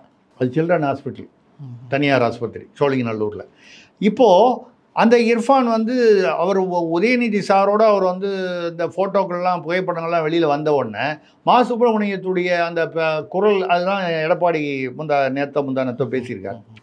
மா சுப்பிரமணியம் பல்ட்டி அடித்து பேசுகிறாரு இர்ஃபான் விஷயத்தில். ஆனால் இர்ஃபான் விஷயத்தை எடப்பாடி பேசுகிற அளவுக்கு அது என்ன காரணம்னா, அப்போ வந்து உதயநிதிக்கோ இல்லை திமுகவில் உள்ள முக்கிய குடும்பத்தை சேர்ந்தவர் அல்ல யாரோ ஒரு முக்கியமான அமைச்சருக்கு வேண்டியவர்னா அதே இர்ஃபானுக்கு வேறு ட்ரீட்மெண்ட்டு. மா சுப்பிரமணியத்தை பொறுத்தவரை அன்றைக்கி வந்து இது கடும் குற்றம், இது வந்து நடவடிக்கை எடுக்க வேண்டியது, இது வந்து எல்லாரும் வந்து இதை பார்த்து ஒரு பாடம் கற்பிக்கணும், இப்படிலாம் கிளாஸ் எடுத்தார் யார், சுகாதாரத்துறை அமைச்சர்.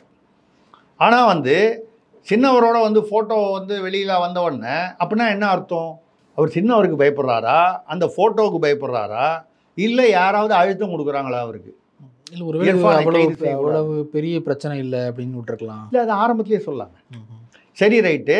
இப்போ கஸ்தூரியை வந்து நடிகை கஸ்தூரியை வந்து பேசியது வந்து சில வார்த்தைகள் தவிர்த்திருக்கப்பட வேண்டும் அப்படிங்கிறது என்னுடைய அபிப்பிராயம்.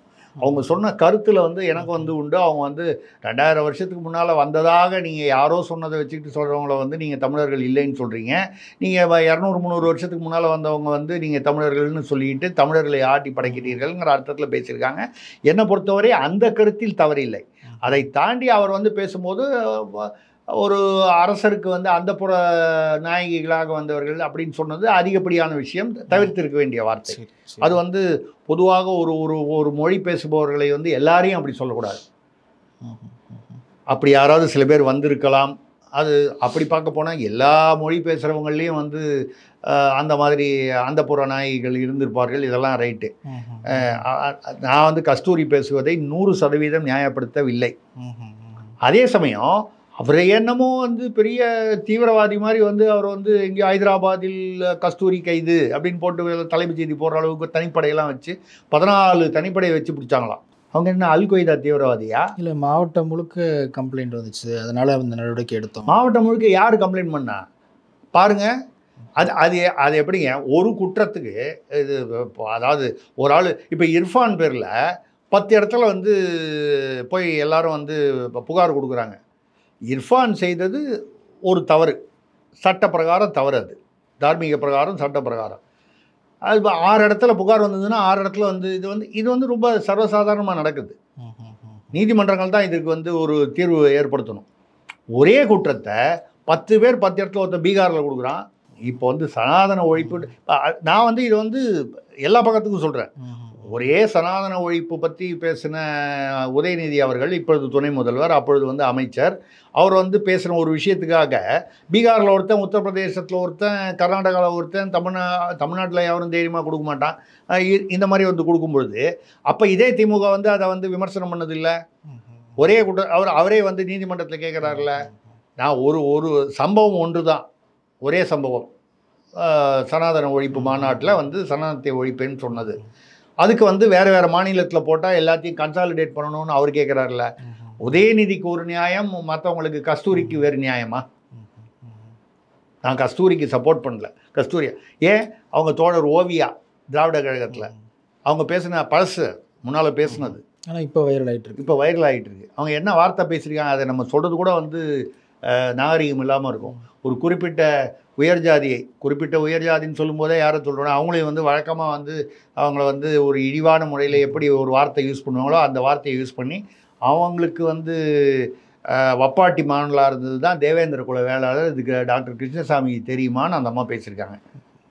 இது இப்போ வைரல் ஆகிட்டு இருக்கு, முன்னால் பேசுனது. ஆமாம், இல்லை இப்போ அரசியல் கட்சி தலைவரும் கண்டனம் தெரிவிச்சிருக்கிறாங்க. ரைட்டு, கண்டன வழக்கு கைது.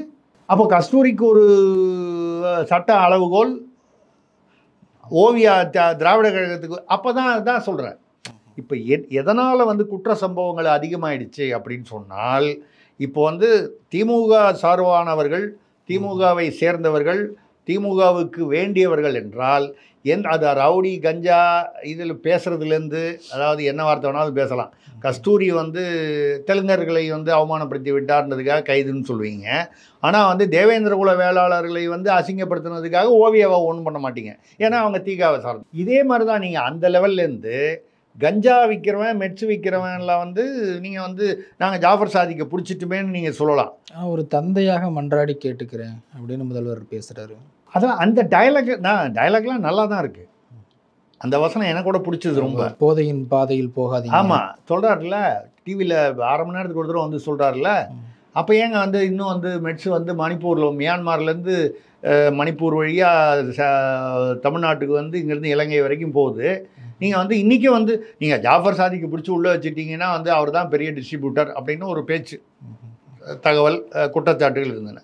ஜாஃபர் சாதிக்கு பிடிச்சி உள்ளே வச்சுட்டிங்க. அவர் கூட சார்ந்தவர்களையும், அவர் விசிகாவை சேர்ந்த அவருடைய தம்பி சலீம், இவங்க டைரக்டர் அமீர் பேரில் 12 பேர் பேரில் நீதிமன்றத்திலேயே வந்து சிபிஐ குற்றச்சாட்டு, அதாவது சார்ஜ் ஷீட் போட்டுடுச்சு. அப்போ குறைஞ்சிருக்கணுமே தமிழ்நாட்டில். அந்த நெட்வொர்க்கை நீங்கள் வந்து ஸ்டாப் பண்ணிட்டீங்கன்னா, ஜீரோ ஆக்கியிருக்க வேண்டாம், முன்னை விட குறைஞ்சிருக்கணுமே. அதிகமாகலாம் இன்னும் இருக்கா மாதிரி தெரியுது. தினம் அங்கங்கே வந்து இங்கே அங்கே பிடிச்சாங்க, இங்கே பிடிச்சாங்க, காலேஜ் ஹாஸ்டலில் பிடிச்சாங்க, பள்ளிக்கூட ஹாஸ்டலில் தான். இங்கே இந்த நம்ம ஒரு பிரபலமான ஒரு கல்லூரி அவங்களுடைய அது இது மாதிரி பல இடங்களில் கிட்டத்தட்ட 2000க்கும் மேற்பட்ட காவல்துறையை இப்போ நிறுத்தி 2000 பேர் வந்து ஒரு கல்லூரி வளாகத்திலேயோ ஒரு ஹாஸ்டல்லையோ போய் பிடிக்கணுன்னா அது எவ்வளோ பெரிய ஒரு ஆப்ரேஷனாக இருந்திருக்கணும். அப்படின்னா நீங்கள் அதை எவ்வளோ அளவுக்கு வளர விட்டீங்க. நீங்கள் போய் நாங்கள் பிடிச்சதை மட்டும் பேசுகிறீங்க.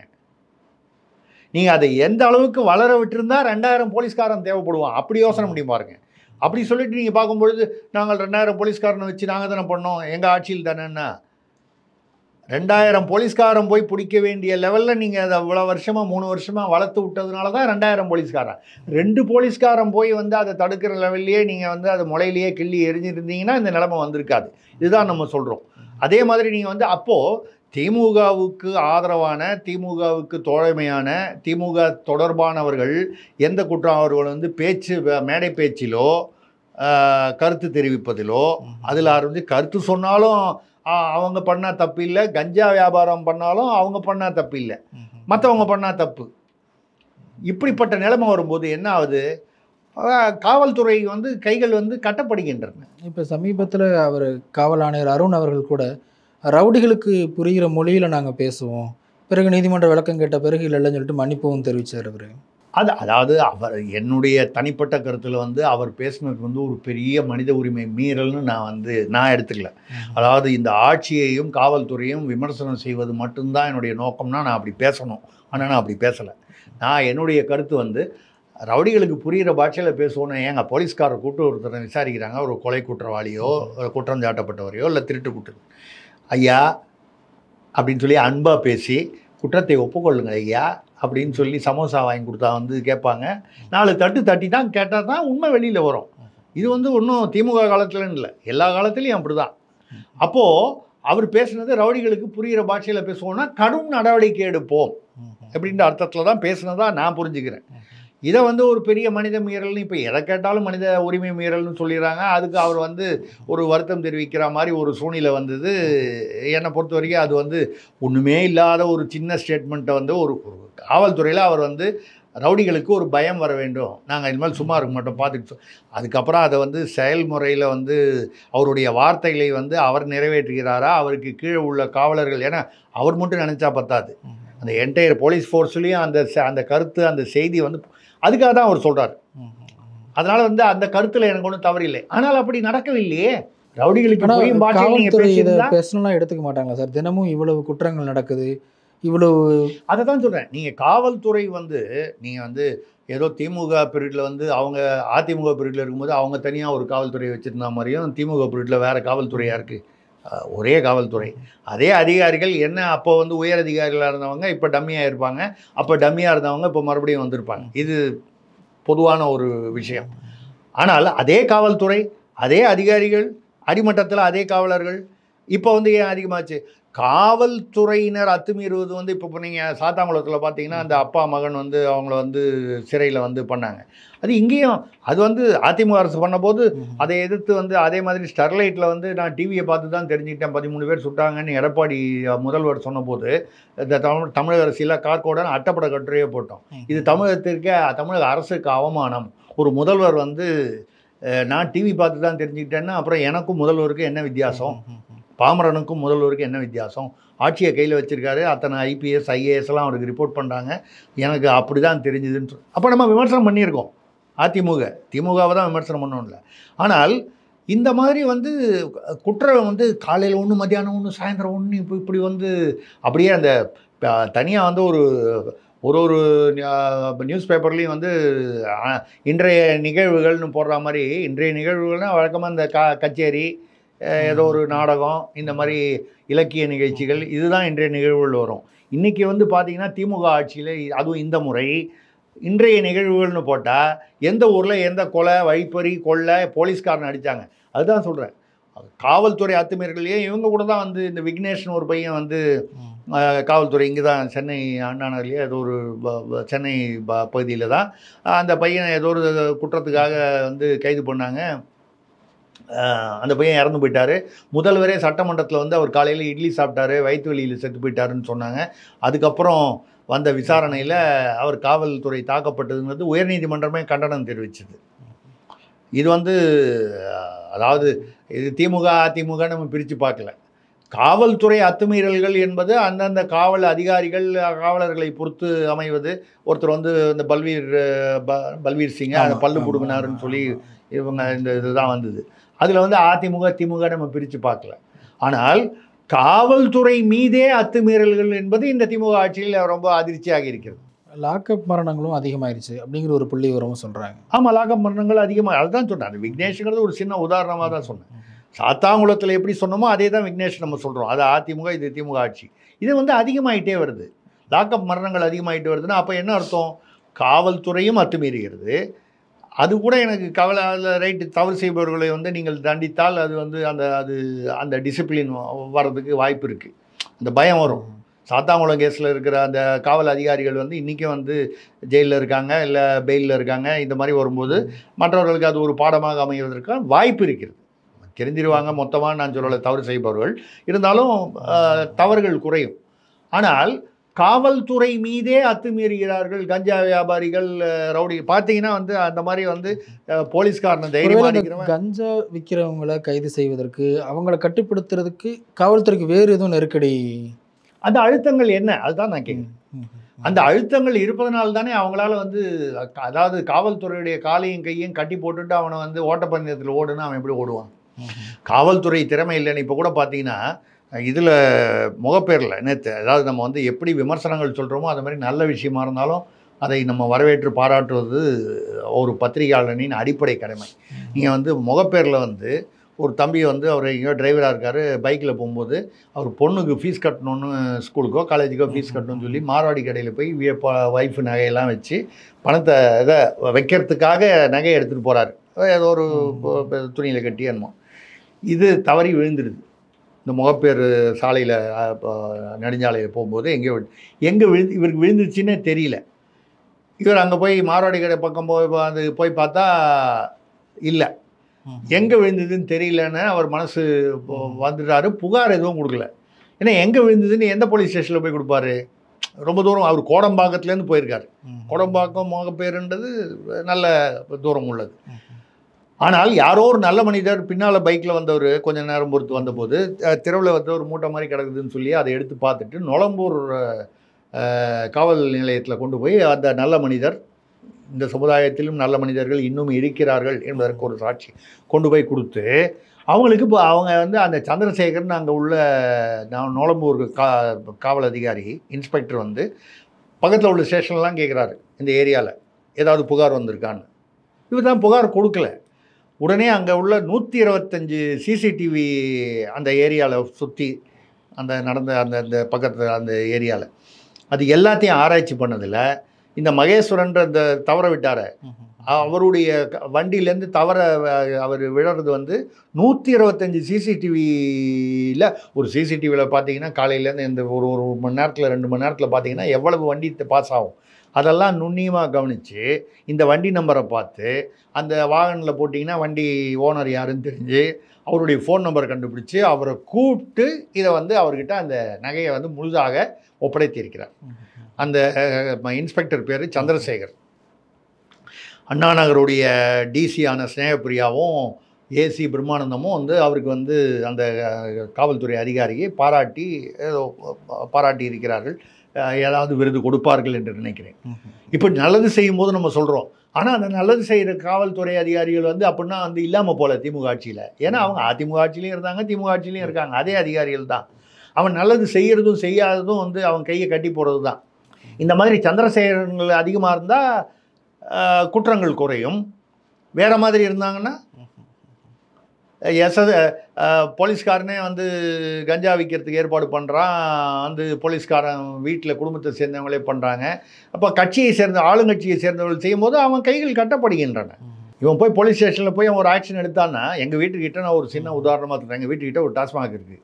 அங்கே வந்து ஒரு ஆள் வந்து தண்ணி போட்டு இந்த க்யூவில் நிற்காமல் ஒரே கலாட்டா பண்ணிக்கிட்டு இருக்கும்போது ஒரு போலீஸ்காரர் வந்து என்ன பண்ணிட்டாரு, நான் சட்டையை பிடிச்சி இழுத்து க்யூவில் வரணும்னு சொல்லி பண்ணிட்டாரு. அவன் என்ன பண்ணிட்டான், போலீஸ்காரை அடிச்சிட்டான். யூனிஃபார்மில் இருக்கிற போலீஸ் எங்கள் வீட்டிலேருந்து சும்மா அப்படி கூப்பிட்டு தூரம் அடித்த உடனே அவர் உடனே ஃபோன் பண்ணி ஸ்டேஷனுக்கு சொல்லிட்டார், அடையாறு காவல் நிலையத்தில். உடனே வந்து அவங்க ஒரு வேன் எடுத்துக்கிட்டு ஒரு 2-3 பேர் அனுப்பிச்சு அந்த தவறு செய்தவனை வந்து பிடிச்சி வண்டியில் சட்டையை பிடிச்சி வண்டியில் வேனில் ஏற்றிட்டு போகிறாங்க. அடையாறு போலீஸ் ஸ்டேஷனில் போய் இது வரைக்கும் நம்ம வந்து நான் எங்கள் வீட்டு மாடியிலேருந்து பார்த்த காட்சி. சரிங்களா, ரைட்டு. நம்ம அதோட சரி ரைட்டு வந்தால் தப்புன்னா பிடிச்சிட்டு போயிட்டாங்கன்னு விட்டோம்.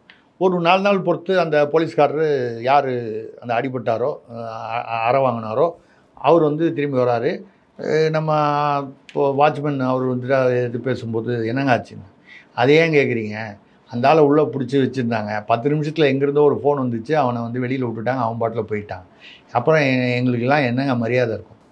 சொல்கிறது ஒரு சிறு உதாரணம். ஓகே, இது வந்து ஏதோ வந்து நான் இருக்கிற பகுதியில் மட்டும்தான் நடக்குது இல்லைன்னா தமிழ்நாடு முழுக்க இது ஒரு அடையாளம் தான்.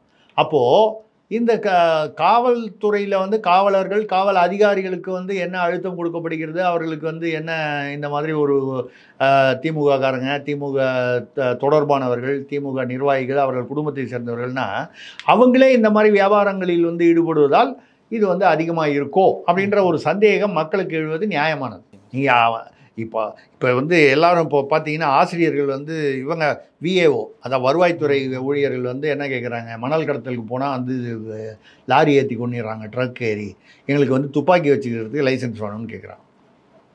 இப்போ ஆசிரியர்களுக்கு பாதுகாப்பு இல்லை. அடுத்தது அவங்க கேட்பாங்க மருத்துவர்கள். நீங்கள் அங்கே மருத்துவர்கள்னு போனீங்கன்னா அங்கே வந்து நீங்கள் அந்த பாலாஜின்னு அந்த குறிப்பிட்ட மருத்துவர் எங்கே பிரச்சனைன்னு பாருங்கள். யாரோ ஒரு தனி மனிதன் அவன் வந்து நம்மளே போன தடவை பேசணும், உள்ளே வரும்போது செக்கிங் இப்போ வந்து நம்ம பேசணும். அதுக்கப்புறம் பார்த்தீங்கன்னா எல்லா இடத்துலையும் மெட்டல் டிடெக்டர் அரசு ஆஸ்பத்திரியில் கொண்டு வந்துட்டாங்க. இது எப்போவோ செஞ்சுருக்க வேண்டியது, செய்யலேன்றது தான் நம்மளுடைய விமர்சனம். இப்போ செஞ்சுருக்காங்க, ஓகே, வரவேற்கிறோம். ஆனால் அந்த உள்ள என்ன காரணம்ங்கிறத நோண்டி பார்த்தீங்கன்னா அந்த பாலாஜி என்ற மருத்துவர் அரசு மருத்துவராக இருந்தாலும் பகுதி நேரம் மட்டும் அரசு மருத்துவத்தில் வந்துட்டு ஒரு தனியார் மருத்துவமனை, அதுவும் வந்து யாரோ ஒரு 2 திமுகவை சேர்ந்த மிகப்பெரிய நிர்வாகிகள் பெரும்புள்ளிகளுடைய நிறுவனம் என்று சொல்லப்படுகிற அந்த தனியார் ஆஸ்பத்திரியில் அவர் முழு நேரமும் வேலை செய்கிறார். அதிக நேரம். நான் கூட சொல்லியிருக்கேன், ஒரு எம்எல்ஏ ஒருத்தரே, தமிழ்நாட்டு எம்எல்ஏ, சென்னை எம்எல்ஏ ஒருத்தரே வந்து அங்கே வந்து ஒரு ஹெட் ஆஃப் த டிபார்ட்மெண்ட்டாக இருக்கார். மக்கள் பிரதிநிதியாக அவர் வந்து வேலை பார்ப்பாரா, இல்லை வந்து அப்போ மக்கள் பிரதிநிதியாக அவர் எப்படி வேலை பார்ப்பார்? நான் அவர் டாக்டர் தொழில் பார்க்க வேண்டான்னு சொல்லலை. நீங்கள் மக்கள் பிரதிநிதி ஆனதுக்கப்புறம் நீங்கள் முழு நேரமும் இங்கே பார்த்தீங்கன்னா மக்கள் பிரதிநிதியாக இருக்க முடியாது. அது சொல்லலாம், சாயந்தரத்தில் நான் வந்து மக்கள் பிரதிநிதியாக இருப்பேன், மத்தியானத்தில் வந்து டாக்டராக இருப்பேன். இது என்ன தசாவதாரம் சினிமாவில் தான் அதெல்லாம் வரும். அப்போ நீங்கள் இப்போ இந்த இதுக்கு என்ன காரணம்? அரசு மருத்துவமனையில் வந்து இருக்கிறவங்கள வந்து தனியார் மருத்துவமனைகளில் நீங்கள் ப்ராக்டிஸ் பண்ணுறதுக்கு அலோவ் பண்ணுறீங்க. இது தவறு அடிப்படையில். ஸோ அடிப்படை காரணம் அந்த இளைஞர் வந்து செய்தது தவறு, குற்றம், அவரை கைது பண்ணிட்டீங்க. அவர் பக்கம் அவங்க அம்மா ஒரு நியாயம் சொல்கிறாங்க, வந்து அவர் வந்து ஸ்கேன் எடுத்துகிட்டு சரியாக ட்ரீட்மெண்ட் கொடுக்கல, பதில் சொல்லலைன்னு. அதை தகாத வார்த்தையெல்லாம் பேசினார், தகாத வார்த்தை பேசினார். அதுக்கு காரணம் என்னன்னு பாருங்கள். ஒரு குறிப்பிட்ட மருத்துவமனை, யார், திமுகவுடைய பெரும்புள்ளிகள் நடத்துவதாக சொல்லப்படும் ஒரு மருத்துவமனை, அந்த தனியார் மருத்துவமனையில் அவர் இருக்கார். அப்போ வந்து நான் தான் திருப்பி திருப்பி சொல்லுது, அப்போ வந்து அதனால தான் அவர் வந்து திமிரா பேசியிருப்பாரோ, என ஒன்றும் பண்ண முடியாது. ஒரு சாதாரண அரசு மருத்துவர், அதாவது வழக்கமான அரசு மருத்துவர், அவர் பேரில் ஒரு புகார் வந்துச்சுன்னா நாளைக்கு அந்த பயம் இருக்கான்னா இல்லை. இவருக்கு ஏன் பயம் இல்லை?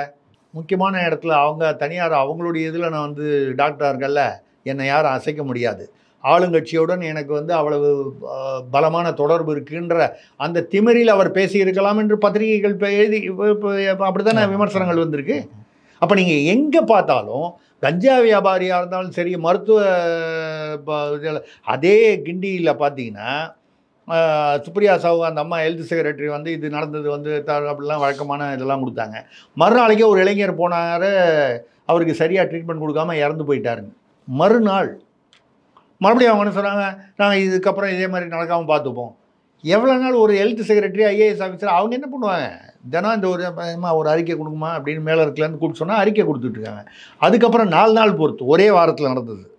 அதே கிண்டி மருத்துவமனையில் புகழ்பெற்ற, அது கிங் இன்ஸ்டியூட்டாக இருக்கிற வரைக்கும் மிக பிரபலமாகவும் நல்ல பெயரும் இருந்தது. 4 நாள் பொறுத்து ஐசியூவில் கூட மின்தடை. நல்லா நினச்சி பாருங்கள், ஐசியூவில் ஆக்சிஜனில் இருக்கிறவங்களாம் 1 மணி நேரம் மின்தடைனா அவங்க இது என்ன வருது?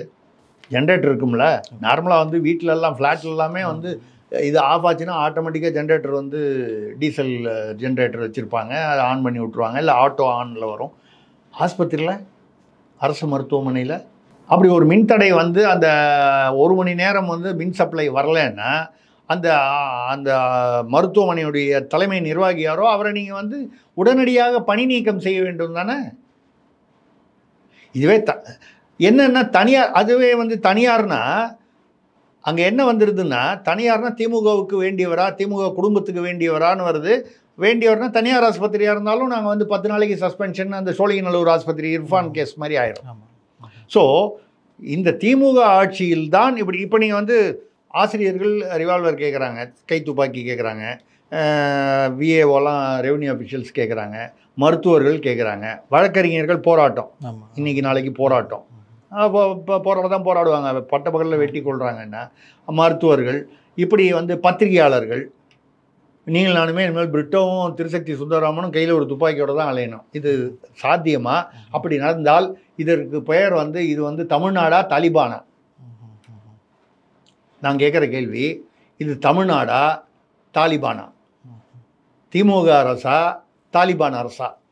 இதுதான் என்னுடைய கேள்வி. அப்போ ஒன்று பண்ணுங்கள், எதுக்கோ போய் எங்கேயோ போய் தனி விமானத்தில் போய் முதலீடு வந்து 6000 கோடி 60,000 கோடின்லாம் வந்து சொல்லிட்டு வர்றீங்கல்ல. அப்போ வந்து இங்கே வந்து காலனி ஷூ வந்து தயார் பண்ணுற ஃபேக்ட்ரி போட்டிருக்காங்க, 10,000 பேருக்கு வேலை, 20,000 பேருக்கு வேலைலாம் சொல்கிறீங்க, ஏதோ எல்லாம் சொல்கிறீங்கல்ல. இந்த கைத்துப்பாக்கி வந்து ஏன் இப்போ நம்ம போய் வெளியில் போய் வாங்கிட்டு வரணும்ல? கைத்துப்பாக்கி இங்கே வந்து தமிழ்நாட்டிலே தயார் பண்ணுற ஒரு மிகப்பெரிய ஒரு ஆலை ஒன்று வெளிநாட்டிலேருந்து முதலீடு நீங்கள் போய் அனுப்பிச்சி கொண்டு வரீங்களா, ஆளை அனுப்பிச்சி கொண்டு வரீங்களா, இல்லை எப்படி கொண்டு வரீங்களோ அது யாருடைய முதலீடாகனா இருக்கட்டும். ஆக மட்டும் வெளிநாட்டிலிருந்து வர முதலீடு, அது அதோடைய ரிஷி மூலம் நதி மூலம்லாம் நம்ம போக வேண்டாம். வந்து ஒரு பெரிய கைத்துப்பாக்கி தயார் பண்ணுற ஒரு ஆலை ஒன்று தமிழ்நாட்டில் அமைச்சிருங்க. அப்படி இல்லைன்னா ஒன்று பண்ணுங்க. இல்லைன்னா என்ன ஆக போகுது? எப்படி சாராயம் வந்து நீங்கள் 140 ரூபாய்க்கு விற்கிறீங்க, அது ஒரு கணக்கு சொல்கிறாங்க, ஒரு குவார்ட்டர் என்னமோ 140 150 தெரியாது. அவன் 90 ரூபாய்க்கு வந்து சாராயம் விற்கிறான்னா சாராயம் பேக்கெட்டு வந்து அதிகமாக விற்பனை ஆகுது. அதே மாதிரி என்ன ஆகும்? இந்த கை துப்பாக்கி எல்லா இடத்துலையும் இந்தியாவில் வந்து பல மாநிலங்களில் கிடைக்கிது, தமிழ்நாட்டிலையும் சில இடங்களில் கிடைக்கலாம், இல்லை வெளியிலேருந்து வாங்கிட்டு வருவாங்க. இந்த துப்பாக்கி ஒன்று இங்கேயே தயார் பண்ணுறது வந்து அந்த மாதிரி வந்து தயார் பண்ண ஆரம்பிச்சிடுவான். இல்லை வெளி மாநிலத்திலேருந்து கடத்தி கொண்டு வந்து இங்கே வந்து விற்பனை அதிகமாகிடும். அதில் மறுபடியும் யார் வந்து இன்வால்வ் ஆவாங்கன்னு பார்த்தீங்கன்னா இதே ஆட்கள், ஆளுங்கட்சிக்கு வேண்டப்பட்டவர்கள் வந்து அதையே வந்து செய்ய செய்கிறாங்கன்னு சொல்லலை. அப்படி செய்ய ஆரம்பித்து விட்டால் இப்போ கொள்ளை வந்து இது வந்து கஞ்சா வியாபாரம், மெட்ஸ் வியாபாரம் எல்லாத்துலேயும் வந்து திமுக தொடர்பானவர்கள். அதாவது இப்போ வந்து ட்ரெண்டு வந்து என்ன ஆயிடுச்சு, ரவுடியாக இருக்கிறவன் என்ன பண்ணுறான், ஏதோ ஒரு கட்சியில் போய் சேர்ந்துடுறான். அதிமுகலையோ திமுகலையோ பாஜகலையோ காங்கிரஸ்லேயோ விசிகாலையோ சீமான் கட்சியிலையோ எங்கேயோ ஒரு இடத்துல போய் சேர்ந்துடுறான். தனக்கு ஒரு ஏதோ ஒரு வகையில் பாதுகாப்பு இருக்குன்னு. இது ட்ரெண்டு, நான் இல்லை மறுக்கலை. ஆனால் அதிகமாக வந்து பெரும்பான்மை வந்து நீங்கள் லிஸ்ட் எடுத்து புள்ளி விவரம் பார்த்தீங்கன்னா திமுக பேர் தானே அடிபடுது. அப்போ நீங்கள் முதல்ல உங்கள் கட்சியை கண்ட்ரோல் பண்ணால் தானே நீங்கள் பொதுமக்களையும் அதாவது பொதுவான குற்றவாளிகளையும் நீங்கள் வந்து கண்ட்ரோல் பண்ண முடியும். உங்களால் அதுவே பண்ண முடியலையே. ஓவியா பேசுனா விட்டுருவீங்க, கஸ்தூரியை மடக்கிடுவீங்க. இர்ஃபான் வந்து யார் கூட ஃபோட்டோ எடுத்துக்கிறான்றதை பொறுத்து வந்து மா சுப்பிரமணியம் முதல்ல ஒன்று பேசுவார், பின்னால் ஒன்று பேசுவார். இது இப்போ அதுதானே உயர்நீதிமன்றம் வந்து இப்போ சிபிஐக்கு அப்படின்னா என்ன அர்த்தம்? அதான் சொல்ல வர்றோம். உயர்நீதிமன்றம் வந்து என்ன சொல்லுது? தமிழ்நாடு அரசு மீது நம்பிக்கை இல்லைன்னு சொல்லுது. அதாவது அந்த வார்த்தையை சொல்லலை. இதுதான் வந்து அதே மாதிரி ஒரு 2020 வந்து ஏதோ ஒரு நீதிமன்ற தீர்ப்பு வந்து ஒரு கோயிலில் வந்து வரதராஜபுரமும் ஏதோ ஒரு அங்கே ஒரு கோயிலில் வந்து திருப்பணி செய்யணும்னு சொல்லி 2020 நீதிமன்ற உத்தரவு வந்து 4 வருஷமாயும் அறநிலையத்துறை வந்து நிறைவேற்றலை. அப்படிங்கும்போது அறநிலையத்துறையுடைய ஆணையரை வந்து மத்தியானம் 2:15 அப்பியர் ஆகணும்னு சொல்லி அவர் அப்பியர் ஆகணுன்னு நீங்கள் இதை செய்கிறீங்களா இல்லைன்னா உங்களை வந்து டிஸ்மிஸ் பண்ணுவான்னு கேட்டிருக்கு. இது அரசுக்கு எவ்வளோ பெரிய அவமானம். அந்த அதிகாரிக்கு அவமானம்னு நீங்கள் சொல்லக்கூடாது. ஒரு அறநிலையத்துறை ஐஏஎஸ் அதிகாரி, ஒரு மூத்த அதிகாரி 2020 இவர் இருந்திருக்க மாட்டார், வேறு யாரோ ஒரு ஐஏஎஸ் அதிகாரி இருந்திருப்பார். இருந்தால் கூட அதாவது உயர்நீதிமன்றத்துக்கும் வந்து நீதிமன்றத்துக்கும் பொதுவாக நீதிமன்றத்துக்கும் வந்து அரசு மீது இருக்கும் நம்பிக்கை வந்து குறைஞ்சிக்கிட்டே வருது. ஆனால் தானே பல சுவமோட்டோ வழக்குகளாக எடுத்து உயர்நீதிமன்றம் வந்து அரசியல்வாதிகளுக்கு எதிரான விசாரணை வந்து அதிகமாகிட்டே வருதுங்கிறது காரணம் ஒன்று. அது அப்போது நீதிமன்றங்களுக்கும் வந்து அதே மாதிரி அமைச்சர் சேகர் பாபுட்ட ஒருத்தர் பேசின அந்த ஆடியோ நீங்கள் கேட்டு தூக்கிடுவேன்னு சொல்கிறார். அதாவது சூரியனார் கோயிலில் வந்து ஒரு ஆதீனம் வந்து அவர் வந்து ரொம்ப ஐயா ஐயான்னு தான் பேசுகிறாரு. இல்லைங்க, அதுதான் சூரியனார் கோயிலில் எங்கள் ஊர் பக்கத்தில் தான் சூரியனார் கோயில். எனக்கு தெரியும், நானே போயிருக்கேன் நிறையா. அதுக்கு முன்னால் இருந்த ஆதீனத்தெல்லாம் நான் நேராக கூட சந்திச்சிருக்கேன். இப்போ அந்த ஆதீனம் வந்து அவர்கள் பொதுவாக பிரம்மச்சாரிகளாக இருப்பதாக கருதப்படுவார்கள். அந்த மாதிரி வரும்பொழுது அவர் வந்து யாரோ ஒரு பொண்ணு பெங்களூரில், அதுவும் வந்து ஏற்கனவே 2-3 தடவை திருமணம் செய்த ஒரு வித்தியாசமான ஒரு ப்ரொஃபைல் உள்ள ஒரு பெண்ணை வந்து திருமணம் செய்து கொண்டு அதில் என்ன தப்புன்னு சொல்லி பண்ணோன்னா ஊர் மக்கள்லாம் வந்து தாங்காமல், ஏன்னா இது ஒரு மதம்ங்கிறது வந்து ஒரு அடையாளம் தான். அதாவது அது வந்து ஒரு பாதிரியார் தவறு செய்தாலும், ஒரு கிறிஸ்தவ பாதிரியார் தவறு செய்தாலும் அதான், ஒரு இஸ்லாமிய மத பெரியவர் செய்தாலும் அதான், ஒரு கோயிலில் இருப்பவரோ இல்லை ஒரு ஆதீனகர்த்தாவோ செய்தாலும் தவறு தான். அதில் நம்ம ஒன்றும் வித்தியாசப்படுத்தலை. எதுக்காக சொல்கிறேன்னா, அவரை வந்து நீங்கள் வந்து அவர் வந்து போனோம்னா ஊர் மக்கள்லாம் வந்து ஒன்று நீ ஆதீனமாக இருக்கணும், கல்யாணம் பண்ணிட்டேன்னா நீ ஆதீனமாக இருக்க முடியாது, கிளம்புன்ட்டாங்க. இது திருவாவடுதுறை ஆதீனத்துக்கு கீழே வரக்கூடிய ஒரு நிர்வாகத்துக்கு கீழே வரக்கூடிய ஒரு திருவாவடுதுறை இன்னும் கொஞ்சம் பெரிய ஆதீனம், நிறைய சொத்துக்களுடைய மிகப்பெரிய.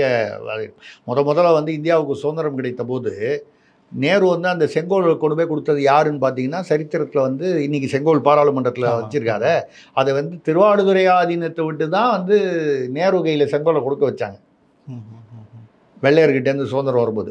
அப்போ அந்த திருவாவடுதுறை ஆதீனம் இல்லை தமிழ்நாட்டில் உள்ள ஆதீனம்ங்கிறது எவ்வளவு முக்கியமான ஒரு அமைப்பு அப்படிங்கிறது. இப்போ திருவாவடுதுறை ஆதீனத்துக்கு இது வருது.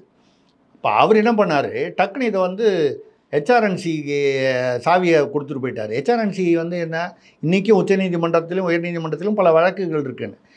அறநிலையத்துறையுடைய வேலை வந்து கோயிலுடைய வழிபாடு முறைகள்லையோ பூஜா முறைகள்லையோ ஆகமத்திலேயோ தலையிடுறது இல்லை. வெறும் நிர்வாகம், தணிக்கை, கணக்கு தணிக்கை, அட்மினிஸ்ட்ரேஷன். நிர்வாகம்னு சொல்கிறது வந்து வெறும் ஆஃபீஸ் அட்மினிஸ்ட்ரேஷன். இது மட்டும்தான் ஹெச்ஆர்என்சியோட வேலை.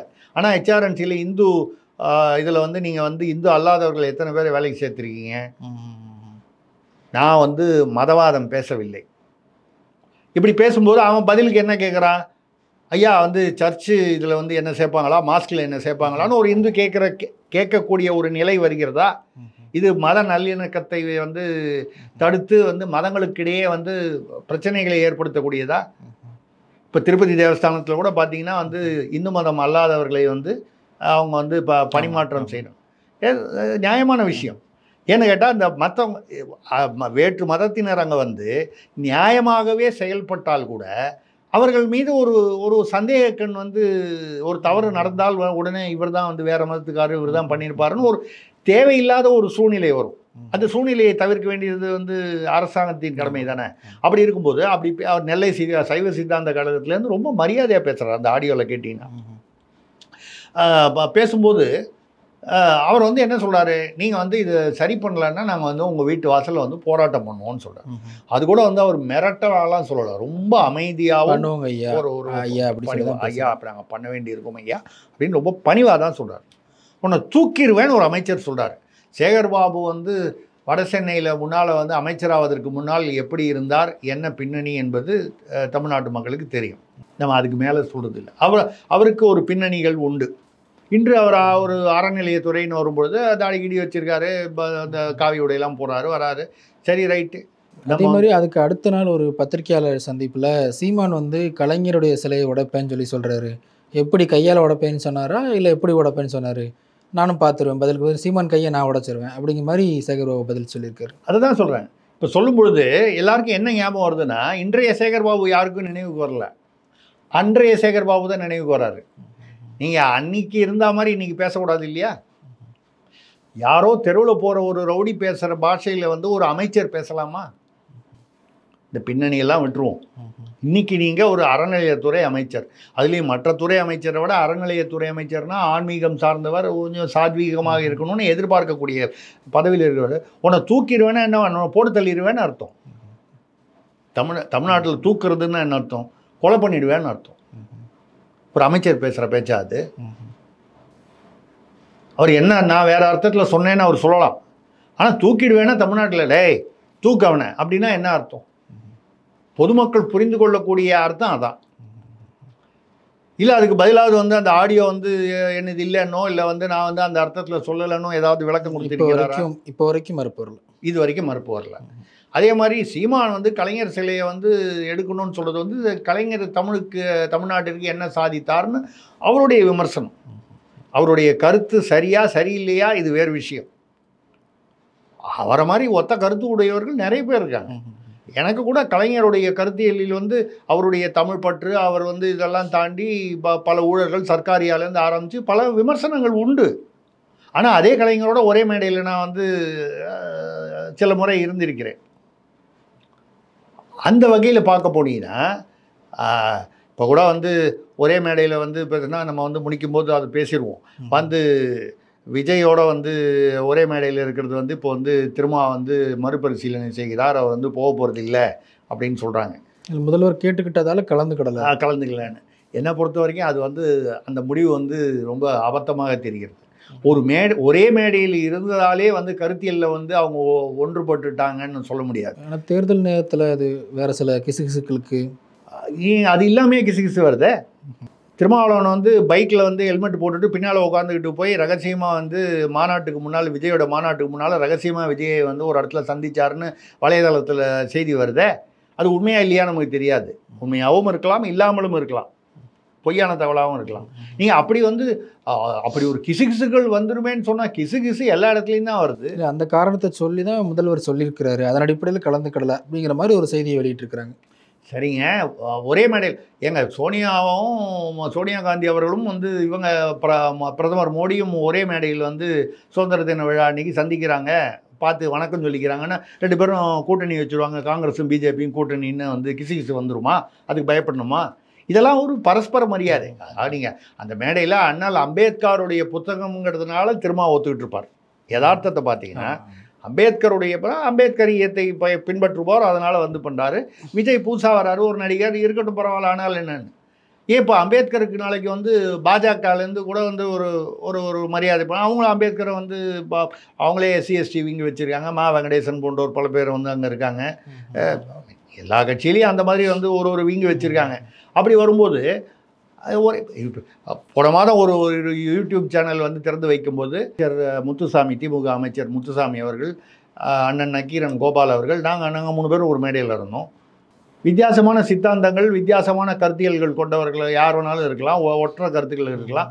ஒரு மேடையில் இருந்ததுனால ஒன்றும் தவறில்லை. நானும் வந்து கலைஞரும் ஒரே மேடையில் இருந்திருக்கிறோம். அப்போ வந்து துணை முதல்வராக இருந்த ஸ்டாலின் அவர்களும் அதே மேடையில் இருந்திருக்காங்க. அதனால் வந்து நான் அந்த மேடையில் போனேன். அப்போ நான் பத்திரிகையாளராக தான் இருந்தேன், பத்திரிகை ஆசிரியர், பத்திரிகை அதிபராக தான் இருந்தேன். அதனால் நான் வந்து திமுகவில் ஜாயின் பண்ணிட்டேன்னு அர்த்தமா? நான் தொடர்ந்து திமுக வந்து எங்கே விமர்சனம் பண்ணமோ, இப்போ கூட காவல்துறையை பற்றி சொல்லும்போது காவல்துறையில் நடராட்டின்னு நம்ம சொல்கிறோம்.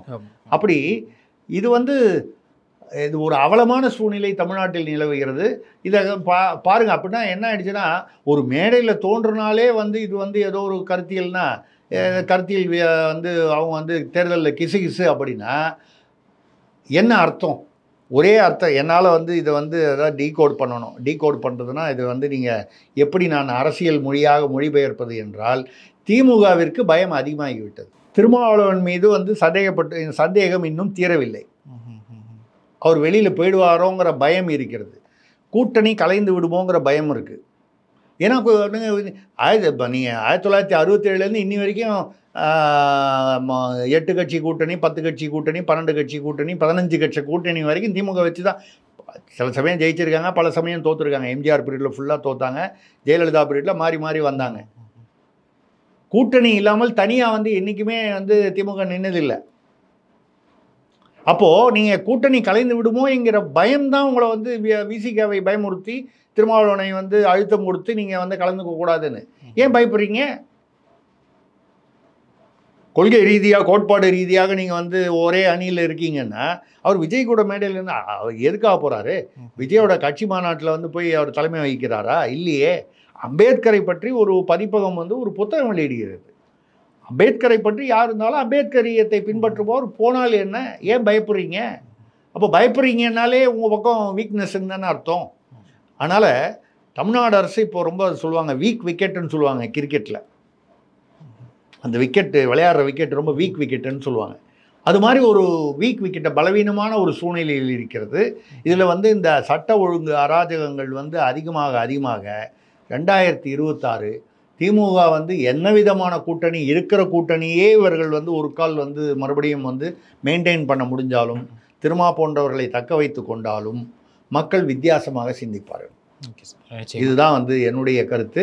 அதனால் இப்போவாவது வந்து மறுபடியும் சமாதானங்களாக வந்து வந்து நாளையிலேருந்து ஒழுங்காக இருப்போம், நாளையிலேருந்து ஒழுங்காக இருப்போம் ஸ்கூல் பையன் மாதிரி சொல்லிக்கிட்டு இருக்காமல் உடனடி நடவடிக்கை எடுக்கணும். நடவடிக்கை முதல்ல எங்கே எடுக்கணும்னா உங்கள் கூடாரத்துக்குள்ளேயே எடுக்கணும். ஏன்னா உங்கள் கூடாரத்துக்குள்ளேயே நீங்கள் எடுத்தாதான் வெளியில் இருக்கிறவனுக்கு பயம் வரும். ரெண்டாவது, காவல்துறை அதிகாரிகளை வந்து சட்ட ஒழுங்கு வந்து மெயின்டைன் பண்ணுறதுக்கு அவர்களை வந்து சுதந்திரமாக அழுத்தம் இல்லாமல் செயல்பட வைக்க வேண்டும். இது செய்யாத வரைக்கும் நீங்கள் காவல்துறையை வந்து நம்ம எவ்வளோ குற்றம் சொன்னாலும் நான் வந்து நம்பலை. அதிமுக பிரிவில் காவல்துறை சூப்பராக இருந்தது, இப்போ வந்து காவல்துறை மோசமாக போச்சுன்னா எங்கே போய்டும் அவங்களோட திறமையெல்லாம்? அதே தானே, அதே காவல்துறை அதிகாரிகள் தான். கொஞ்சம் பேர் ரிட்டையராக இருப்பாங்க, முக்கால்வாசி பேர் உள்ளே தானே இருப்பாங்க. கால்வாசி பேர் ஒரு 10% 20% ரிட்டையர் ஆகிருப்பாங்க, அவ்வளோதானே, ஓய்வு பெற்றிருப்பாங்க. அப்போது அவங்க ஏன்னா அவங்க கைகள் கட்டப்பட்டு இருக்கிறது. அவங்க என்ன பண்ணுவாங்க? உங்கள் பேரில் கேஸ் போடக்கூடாதுன்னு சொல்லி ஒரு மேலேருந்து ஒரு அழுத்தம் வருது. நான் எங்கள் வீட்டுக்கிட்ட நடந்த ஒரு சின்ன உதாரணம். அது எங்கேருந்து ஃபோன் வந்துச்சுன்னு சொன்னாங்க, அது வேண்டாம். அரசியல் பிரமுகிட்டேருந்து தான், உள்ளூர் அரசியல் பிரமுகிட்டேருந்து தான். அப்போ அந்த உள்ளூர் அரசியல் பிரமுக ஒன்றும் பெரிய பதவியிலாம் இல்லை. யாரோ ஒரு டாஸ்மாக் வாசலில் கலாட்டா பண்ணவனை வெளியில் அனுப்புறதுக்கு ஒரு அரசியல் அழுத்தம் வருதுனால் அப்போ சட்ட ஒழுங்கு எந்த நிலைமை? இதுதான். ஆக இப்பொழுதாவது திமுக அரசு விழித்து கொண்டால்தான், இல்லைன்னா ஆசிரியர் சங்கம் சொன்ன மாதிரியும் சீமான் சொன்ன மாதிரியும் திமுக மறுபடியும் எதிர்க்கட்சியாகும் சூழ்நிலை தான் வந்து அவர்களே அதை உருவாக்கி கொள்கிறார். நிச்சயமா சட்டம் ஒழுங்கு விவகாரத்தில் இந்த அரசாங்கம் இன்னும் கூடுதல் கவனம் செலுத்துவாங்கன்னு நம்ம அது எதுக்காக நம்ம விமர்சனம் பண்ணுறதெல்லாம் விமர்சனத்துக்காக இல்லை, நல்ல விஷயங்களையும் பாராட்டுகிறோம். எதற்காகனா இந்த விமர்சனங்களை புரிந்து கொண்டு, நம்ம விமர்சனம் தான் இல்லை, இது போன்ற விமர்சனங்களை புரிந்து கொண்டு செய்ய வேண்டிய எடுக்க வேண்டிய நடவடிக்கைகள். இப்போ ஒன்றுமே இல்லை. நீங்கள் வந்து அந்த உதாரணம் வந்து அரசு மருத்துவர்கள் வந்து தனியார் மருத்துவமனைகளில் போய் ப்ராக்டிஸ் பண்ணக்கூடாதுன்னு நீங்கள் ஒரு சட்டம் கொண்டு வரலாமே, விதிமுறை கொண்டு வரலாமே. வந்தீங்கன்னா பல விஷயங்கள். அப்போ அரசு மருத்துவமனையில் வந்து அவங்க பண்ணக்கூடிய ஃபோக்கஸ் அதிகமாகும். அரசு மருத்துவமனையில் வந்து ட்ரீட்மெண்ட் இப்போ கூட வந்து தமிழ்நாட்டில் வந்து பார்த்தீங்கன்னா எங்கேயோ ஒரு ஊரில் ஒரு பச்சை குழந்தை வந்து அது இறந்து 5 நாளாக வந்து வச்சுருந்து கட்டப்பையில் போட்டு கொடுத்துருக்காங்க அந்த குழந்தையுடைய உடலை. திருச்சிக்கு பக்கத்தில் எவ்வளவு கொடுமையான விஷயம் பாருங்கள். கட்டப்பையில் இது என்ன, ஏதாவது காய்கறியா மளிகை சாமானா? 5 நாளாக வந்து அந்த குழந்தையோட தாத்தா அப்படின்னு சொல்கிறாரு, அவர் வந்து எங்கள் குடும்பத்தில் யாருமே பார்க்க விடலை, நல்லா இருக்குது குழந்தை நல்லா இருக்குது, ஒன்றும் பிரச்சனை இல்லைன்னு சொல்லிட்டு இருந்தாங்க. 5ஆவது நாள் கட்டப்பையில் போட்டு இதை கொடுத்து அனுப்புகிறாங்க உடலை அப்படிங்கிறாரு. அப்படின்னா அரசு மருத்துவமனைகள் எவ்வளவு மோசமான நிலையில் செயல்படுகின்றன. ஆனால் தனியார் மருத்துவமனைகள் வந்து கொழிக்கின்றன. ஏன் தனியார் மருத்துவமனைகள் கொழிக்கின்றன? இந்த தனியார் மருத்துவமனைக்கும் ஆளுங்கட்சி புள்ளிகளுக்கும் உள்ள தொடர்பு, அது எந்த விதமான தொடர்பாகனாலும் இருக்கலாம். அப்படி இருக்கும் பொழுது அப்போ எந்த குற்றச்செயலுக்குமோ இல்லை வந்து ஒரு அநியாய வியாபாரத்துக்குமோ அராஜகத்துக்குமோ ஆளுங்கட்சியுடைய துணை, ஆளுங்கட்சியை சம்பந்தப்பட்டவர்களுடைய துணை இருக்குது அப்படின்னால் காவல்துறை வந்து வெறும் ஏவல் துறையாக தான் இருக்க முடியும். அவர்களை சொல்லி பயனில்லை. கூடுதல் கவனம் எடுத்து செயல்படுவாங்க. நம்ம நம்புகிறோம், எதிர்பார்க்குறோம். நம்ம முதல்வருக்கு வந்து துணை முதல்வருக்கும் கோரிக்கை விடுக்கிறோம். இப்படி ஐயா நீங்கள் அதாவது நீங்கள் அரசு மாறி நாளைக்கு வேறு ஆட்சி வருது, இதெல்லாம் மக்களுடைய தீர்ப்பு. ஆனால் மக்கள் வந்து திருப்தியாக இருக்கணும் இல்லையா? சட்டம் ஒழுங்கு, அதாவது தமிழகம் அமைதி பூங்கா என்பது வந்து நமது வார்த்தைகளில் மட்டும் இருந்தால் பத்தாது, செயல்பாடுகளில் இருக்க வேண்டும். அப்படிங்கிறத நம்மளும் வந்து நம்பிக்கையோடு இருப்போம். இந்த மாதிரி விமர்சனங்களை பார்த்துவிட்டு முதல்வரும் துணை முதல்வரும் மற்ற அமைச்சர்களும் வந்து சம்பந்தப்பட்டவர்கள் அவர்கள் உடனடியாக வேண்டிய நடவடிக்கை எடுப்பார்கள் என்ற எதிர்பார்ப்பும் நம்பிக்கையும் கொள்வோம். நிச்சயமா சார். நிகழ்ச்சியில் பங்கெடுத்தமைக்கு மிக்க நன்றி. நன்றிங்க.